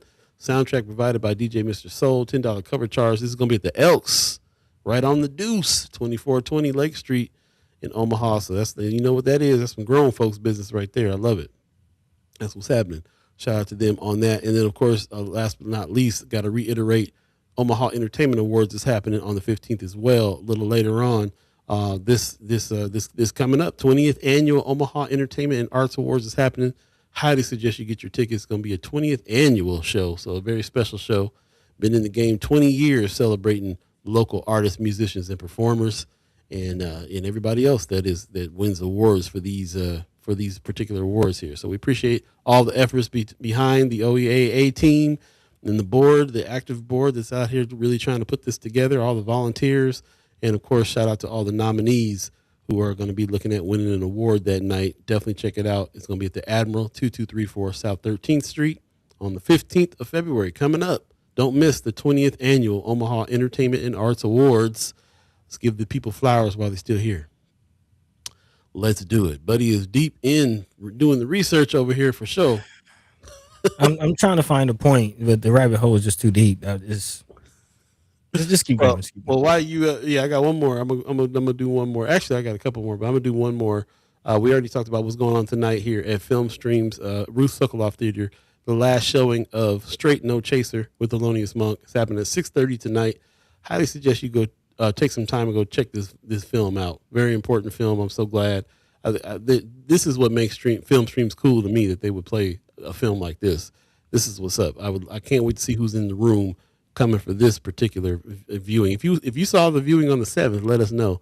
But the last one is happening tonight at 6:30 at Ruth Sokoloff Theater. That's the movie theater next to Slowdown over there. Not the Dundee one. This is going to be the one downtown. So definitely check this out. I highly suggest you do that. And I appreciate everybody doing that as well. This is something that I ran across that I think is really interesting. Want to stop ICE? Run for school board. Run for county supervisor. Run for state rep. These overlooked offices control the budgets, databases, and cooperation that make the terror possible or impossible. Man, shout out to the organizations that put this out, filmsforaction.org. Quite the message. When I ran across it, stopped me in my tracks. You want to stop ICE? We talked about this already. This is a election season. Primaries is happening this year for us. We talk about following the money. We talk about choking the money off from things that don't need more money, and that none of these things can happen without it. All this stuff costs money. You want to be a part of the team. You want to be a part of defunding or abolishing some of these organizations. Well, you got to get in them seats. Get in them seats. Run for it, because all politics is the control of the funds for this corporation we call America. But it is. And therein lies the 4D chess. The 4D chess. Therein lies the 4D chess. Yeah, man. Like, going back to the Turning Point USA of it all, as I mentioned, is just one. We all kind of talked about the indoctrination, but that's the 4D chess, because the Turning Point USA leaders, you know, the youth leaders, that the club presidents, they become the senators, they become the school board members, and they get fast tracked. They don't just become that because that's their own political ambition. They get fast tracked because they're a cog in the wheel, and this is the system. And I'm deep in the rabbit hole. I'd have like 6 or 7 articles. Excuse me, 6 or 7 articles, and I'm trying to weave my way through all of this. But it's a lot, especially when you take in consideration, you know, whispers. I'm trying to find the proof, but I'm not surprised that the proof isn't just a Google search away of Erica Kirk and her ties to Israel, or, as Mama Guy mentioned, APAC funding Turning Point USA, or Heritage Foundation and their connection to Trump, and not only Trump, but to Bush, and what all of this really means. Again, the thread, I don't know if my thread is long enough, Paul. I don't know if the thread is long enough to make all these connections, but it's all there. Going back to the whole voter information, the voter registration information being sent. Again, Secretary Bob Evnen kind of gave a glimpse into the why, as you were asking earlier. What is the point? I think we all know, as a general public, we have an idea. This is per the Fulton County situation, Trump told voting officials in Georgia to fine him 3,000 votes, and now they're looking for the votes. I mean, that's we see what that is. But the Department of Justice, their intention, their reasoning, their excuse, if you will, is to determine compliance with the Help America Vote Act and the National Voter Registration Act. These are the acts that they're trying to make sure people are complying with. And I had to look it up. The Help America Vote Act is actually an act that was established in 2002 and signed into law by President George Bush, who was backed by the Heritage Foundation.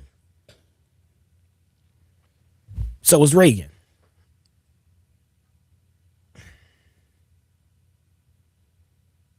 It's bigger than Trump. Always has been. And you've been pushing that. Like, is America the way it is because of Trump, or do we have Trump because America is the way it is? Yes. Both of those things at the same time. I'm sorry, my mind is just it boggles the mind. It just boggles the mind, and I'm seeing all the connections. I don't want to go on a crazy conspiracy rant, but it's a conspiracy. Like that's what's so boggling of the mind. Like, are we seeing the connection of Israel? We haven't even talked about the shout out to Omaha Magazine and the whole Epstein, who apparently was a Mossad agent, and the Franklin scandal. Shout out to Omaha Magazine for getting deep with an article. I was very surprised to see that. If you haven't checked that out, definitely check it out. I mean, I've kind of broke down and said that here on the show in the past, but I hate it when I'm right, especially on those things. Right. As far as sexual assault being a very, very just that thing in itself, I mean, if you think about it, slavery, America is built on sexual assault. That's what slavery was. We talk about the free labor, but what about the breeding? How do you perpetuate the free labor? You have to force them to breed. This is America. Sexual assault is America. Our bodies, our pockets.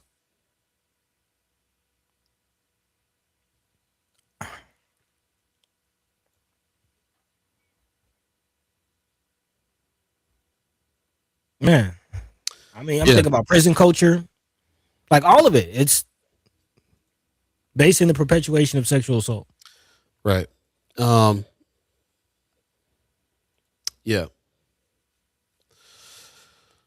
Again, I think you're right. I can see, like you say, your thread ain't long enough. I can see, um, we're creating the elephant. We're pulling these things together to show just how evasive and everything and huge everything is. Even though we know that how the ant ate the elephant is one bite at a time. We're gonna have to pick, choose the fight, organize so that other people are taking care of the other side of the elephant while we're taking care of one side of the elephant, and not get overwhelmed by everything that's going down. It's good to have these kinds of conversations. I'm just thinking about even like the Turning Point USA thing that we talked about a little earlier in the show, and how Anthony Rogers Wright came in talking about that there are some things to learn from the organization, how to work. The whole indoctrination piece and organization piece is huge. And because that's really what we need to do in order to be able to organize ourselves it's part of what we do here on the show is have these conversations so that we can get on the same page about what it is that is going on here. What do we believe? What do we do about it? And we always jump to that point. What are we going to do about this stuff? And we have to get to that point because you can get overwhelmed by everything that's happening in the way that it's happening. And that's not going to be fruitful. That won't help what needs to go down on any of it. And you can break things down to just that. Anybody who's engaging in assault, anybody who's messing with kids, anybody who is trying to illegally make moves, all that stuff needs to be addressed. We don't even need to spend time threading it together. The judges and lawyers and people need to be suing. Law enforcement needs to be arresting. Things need to be happening based on the evidence and the things that are being proven and out here right this minute. In order for any of that stuff, and one thing about big systems, big threads like that, one part of the thread falls, that's going to be it for the rest of it. Well, what happens when the judges, the officers, and the politicians are the ones doing it? Then they need to get out. We need to get them out. Political power is going to be part of that. They need to be out of seats, and people who are put in the seats. That is one part of it. If that system is too corrupt, then other things need to happen. There's people that are battling. There's people that are leaving the country. All kinds of other things are going on as well. What else is happening? People are boycotting stuff. So financial, we go through this when we talk about the lanes of change. Financial power is a part of that as well. You cut off the funds. What are all the battle tactics? Because Starve that's it really out. what it is. Gotta starve it out. Right. Coalition building. We can go down a list of lanes. Coalition building, communication, which involves education, looking at history, and being in touch with each other. Political power, Financial power, financial power, grassroots, organizing, and artistic resistance. love supreme, artistic resistance. Sarah Weston says, right on point, buddy. The judges, attorneys, elected officials are the ones. These are all seats to get voted into as well. So when we don't just talk about who are the judges, they study not just the who, what their judgments have been, when are things coming up? Definitely gonna have to battle the situation. If you're gonna have any political power, then voting is part of this. But again, Precious McKesson always reminds us, if our vote didn't matter, they wouldn't be trying so hard to do all this suppression of it. So that's political power still works. Get people out of seats, get people into seats. What happens if somebody runs for governor? Somebody is running for governor now. I just saw Precious McKesson saying we have a candidate, and then Pillen gets voted out. What would change then? What would work then? According to some, not much would change. Some would change. There's definitely points of change that would absolutely happen if a Democrat became governor. True. What can people do individually? Well, it goes back to that question that we talk about all the time. What is this country like it is because the country's like it is or because there's one person influencing the country this way? Here we are at 9:50. 9:50. And I've been trying, 9:50 my time, 8:50 yours. And I've been trying to tie it up. And yes, it does boggle the mind. And I think the one conclusion that I'm coming to is we got to start over. We got to start over because as you're talking about, we got to get the people in the seats. That sounds good, but the corruption, the elephant is so entrenched. It's not just our electoral politics. It's how we communicate via social media. It's the food that we eat. It's the media that we watch, the news that we take in. It's all being controlled. And you can't just say we get the perfect governor. Then that perfect governor has the task of trying to convince everybody and get the legislation to get the corporations to do what the corporations need to do. That's not going to work. Well, no, not by itself. Political power is just one lane. At the same time, economic power is another lane. Corporations have to feel the pressure so they can quit buying off the politicians. It's all got to work at the same time. Which is starting over. Well, I wouldn't put it like starting over. That sounds too much like revolution. That sounds too much like what it is that they tried to do back in the day that got canceled, to say the least. Starting from scratch, no, but starting over on figuring out how to organize and occupy these lanes and make movements at the same time. That is a new concept. That is a starting over. I'm glad you made that distinction. I'm not necessarily saying starting from scratch. I'm not, suggest we go out and try to find electricity again. Like we had those things exist. No, I was gonna say you starting over in the way in the language you're talking about it is us going out and starting a war, causing all chaos, breaking it all down, and starting from scratch. That's not even what I'm saying. That's right. I'm not even talking about starting over from violence. I'm talking about starting over, like unplugging. We don't have to go to these stores and give them our money. We don't have to go to these jobs, and we don't have to do this. We can do something else, is my point. Yeah, and that, we have the same point. I know that's your point, and I'm just making it clear to our audience that that's the point, not the other point.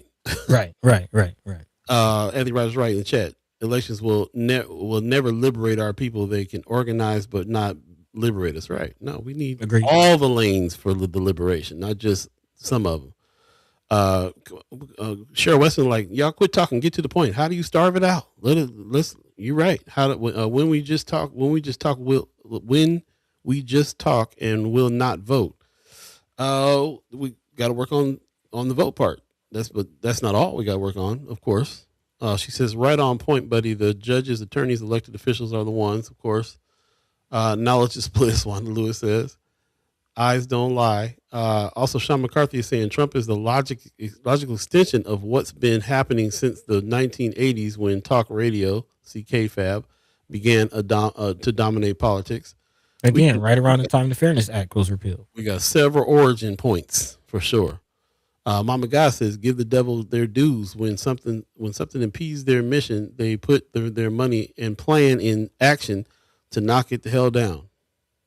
Pops in the chat says all air travel to and through the El Paso airport has been suspended from now until February 20th. The FAA says it's a security issue. Sounds fishy to me. Really? All systems are being tapped. When Trump went in and started getting rid of programs when Doge went in and started cutting jobs. They were cutting all this down. They were starting from scratch. They was cutting all this stuff down so that they can go in here and control every piece of it, putting dummies in places, putting dummies at the head of stuff so they can control it. So so again, I mean, it's, hey, the question is this, do we know this stuff? 8:54, if you're in Omaha, Nebraska, then the question, what do we do about it? Anthony Rogers Wright says the FAA just lifted the restrictions. Man, real time news. Thank you. Real time stuff. That's what I'm saying. Real time, bro. Real time.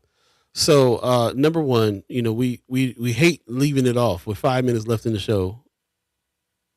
With it's all corrupt. It's hopeless. What do we do? Well,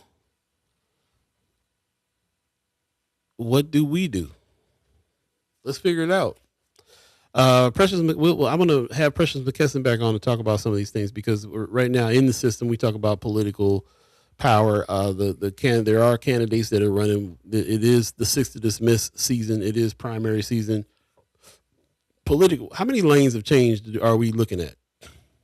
We got 7 lanes of change. When we talk about getting people in seats, we talk about 1 lane out of the 7. Are we going to have to start, coming up with some answers for all 7 lanes when we talk about it all at the same time, so we don't forget that, yes, political power is not enough. We got other stuff that has to happen as well, but that doesn't mean leave the political power out. We got to have political power too. It has to be, because when you talk about how do you get people in the seats? Like, how do you do that? Right. If you're not building coalition, if you're not raising funds, if you're not educating and communicating the mission, hiring people, all of that. If you don't have people designing yard signs and flyers, and how do you get it done? All good questions. First and foremost, for us, number 1 lane for us is strategic communication. That's why we're here. That's why we're talking. This is why we have people like the senators on. We have people like the mayor on. The people that we have on, like business owners, grassroots organizers, all the people. We're trying to have these conversations. Even people like I said, man. Even when it's hard to have a conversation with certain folks. Shout out Anthony Rogers Wright. Sometimes we're uncomfortable having conversations with Anthony Rogers Wright, but he'll bring up some points like this. We're talking about Turning Point USA. Brought up some good points today. Had me looking at some things a little differently. You're right, because you can always learn something from people and from organizations and from situations that, even if you don't agree with what their premise is and what their thing is, you can admire the technique. You can copy the technique. You can learn something from it. And that was kind of the attitude of today, man. Kimmer came on. Everybody was like, well, what if we came up with our own clubs? Let's, get down to that. And there are those things out there. There are those clubs out there. There are organizations out there. We have to learn how to support them better. Quit fighting amongst ourselves within them. We don't got to battle 360. 360 is an organization of people that get together and try to do something about stuff. Maybe they need some direction. Go in there and direct. The people are already sitting in the room. We will start from scratch with people like that. Let's go in and have some conversations. So the strategic communication is number 1 for me. This is how this has to start. And that's not just with each other. That's not just in the echo chamber. Mm-hmm. That's us talking to people. You guys don't know this, but behind the scenes, we ask people to come on the show all the time that people turn down.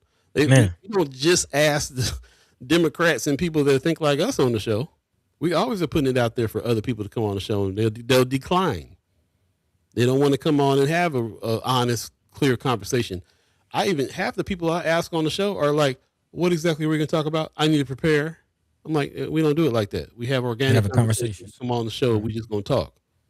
Yeah, I don't think so. You know how many people turn me down each week because I won't tell them what we're going to talk about? So we are going to continue to try to have conversations with ourselves and with everybody else as well, because we got to start with what our lane is, which is that we have to have some strategic communication first and foremost. We can start there. We can also start with, this is primary season, 6 to dismiss. What we doing?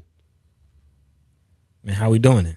We can also keep on rolling with the people that are boots to the roots doing things. Shout out to Brother Kasim. Shout out to Brother Kasim. Shout out to Little Miss Wells. Shout out to Sherman Wells and his family.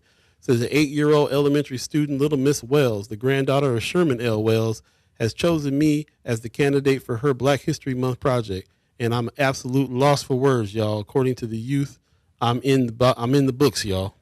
Shout out to Brother Kasim for being a grassroots organizer, coalition builder, protector of Omaha.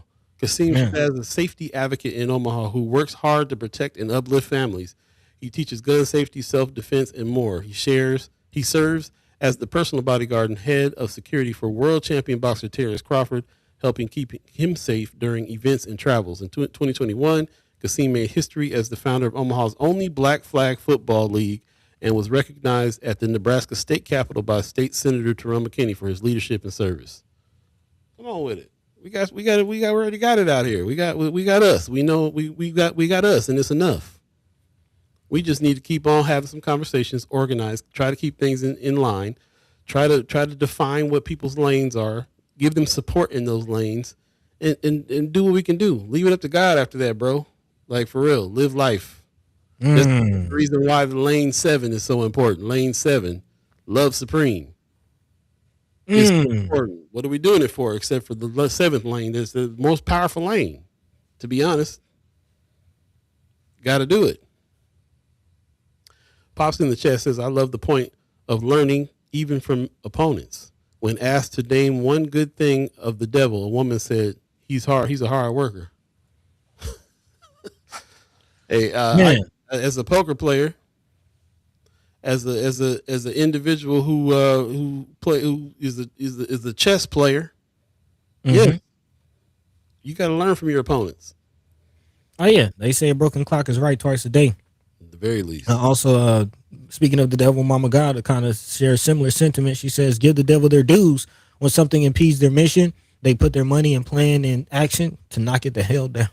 Come on with it. Excuse me, the hell down. Come on with it. Yeah, in this last few minutes, it's reminding me of a video. I forget the creator's name. It's a young brother wears glasses, talks very fast, kind of. The nerd cat. The nerd cat. Yeah. You know exactly what I'm talking about. Exactly. He just shared a video a sentiment that really stuck to me and is coming back in this moment in regards to, basically he said, believe it or whether you want to accept it or not, although these things make us angry, our anger has never changed anything. Our anger, our rebellion, our frustrations, none of it is going to, the system, even with the Epstein situation, like we're all outraged, but we also have a feeling like it's possible that nothing happens with this. Just like with the Iran-Contra situation when they poisoned the community with crack. Like we know these, just like with the Franklin scandal. Like we've seen these things come out and we know that sometimes there's nothing to do about it. But what we can do about it is to decide that it's not going to govern us. To decide that because we feel like, or it seems like, nothing is being done about it, that we're not going to allow that to make us silent, that we're not going to allow the fear to stop us, that we're not going to allow any of this to stop us. And I appreciate what y'all are saying. You know, that's one thing we can learn from the devil. Just like what Brother Bob Marley said, how can I rest when the devil is working?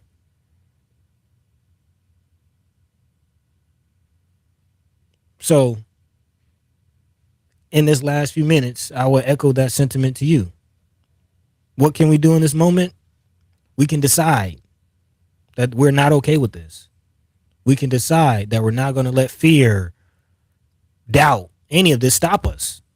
We can decide that we believe and have faith that the society we all know we need to and can live in can come to fruition.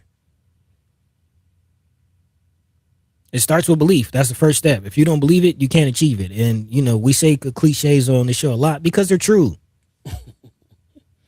Yeah. That's real. And then leave it to God. Like a lot of folks I'm seeing out here, these soldiers out here, these Kimmer snipes out here working. And where do they find the energy and the spirit to keep going? Well, she has a belief, and I see people who are believing in God and deciding that it's only going to be God that's going to change things. But we got to do the work. You can't just ask God for something and then not work. And so our next question is, what's the work? The last thing I'll say is that you got to also really remember that part of their job is to make us feel like there's no hope. Part of their job is to make us feel disillusioned, like there's nothing we can do, so let's just not do nothing.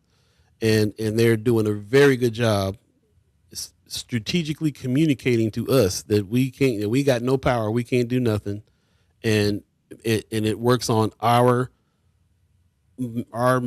mentality, and it works on our emotional selves. That's it. And if we succumb to that, they won before they won. And So, I mean, read the Epstein files. We're literally dealing with devils and Satanists. Cooked. Speaking of which, again, I got to give a shout out to Omaha Magazine that I don't feel usually gets this deep. Check out the article. I just put the link in the chat. They did an article on this tie between the Epstein files, a survivor of the Franklin scandal, and everything else. We went from when we started our news stuff 6-7 years ago, we were talking to people about this story, and nobody wanted to touch it. Man. Everybody was real scared. I'm seeing a whole lot of stuff out here about the Franklin scandal right now. Books that I didn't know existed. Art magazines that would have never touched nothing like this before, like Omaha Magazine, touching it. We also in an unprecedented time when it comes to that. Epstein files released an open. Well, if we can talk about that, we can talk about Franklin then, and everybody coming out the woodwork on this. Because I mean, even culture magazines, man, gonna come to light eventually. It has to.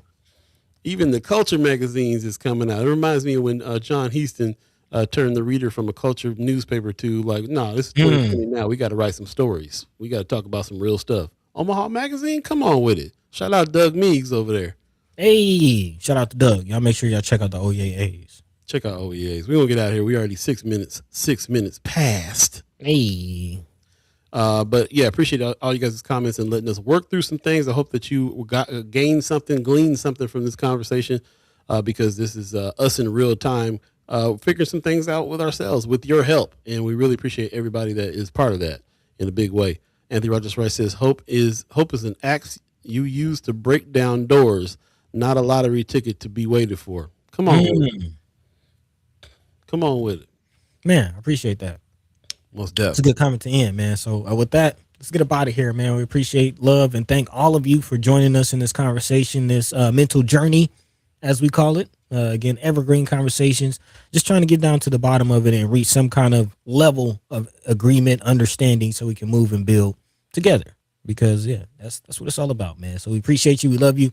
More importantly, we thank you for supporting us. Hopefully we continue to receive your support. If you're not a member, definitely check us out. FirstGuyOmaha.com. Click the join button. Also, if you need help out there, we have the community resources. You can check that out. FirstGuy.com/community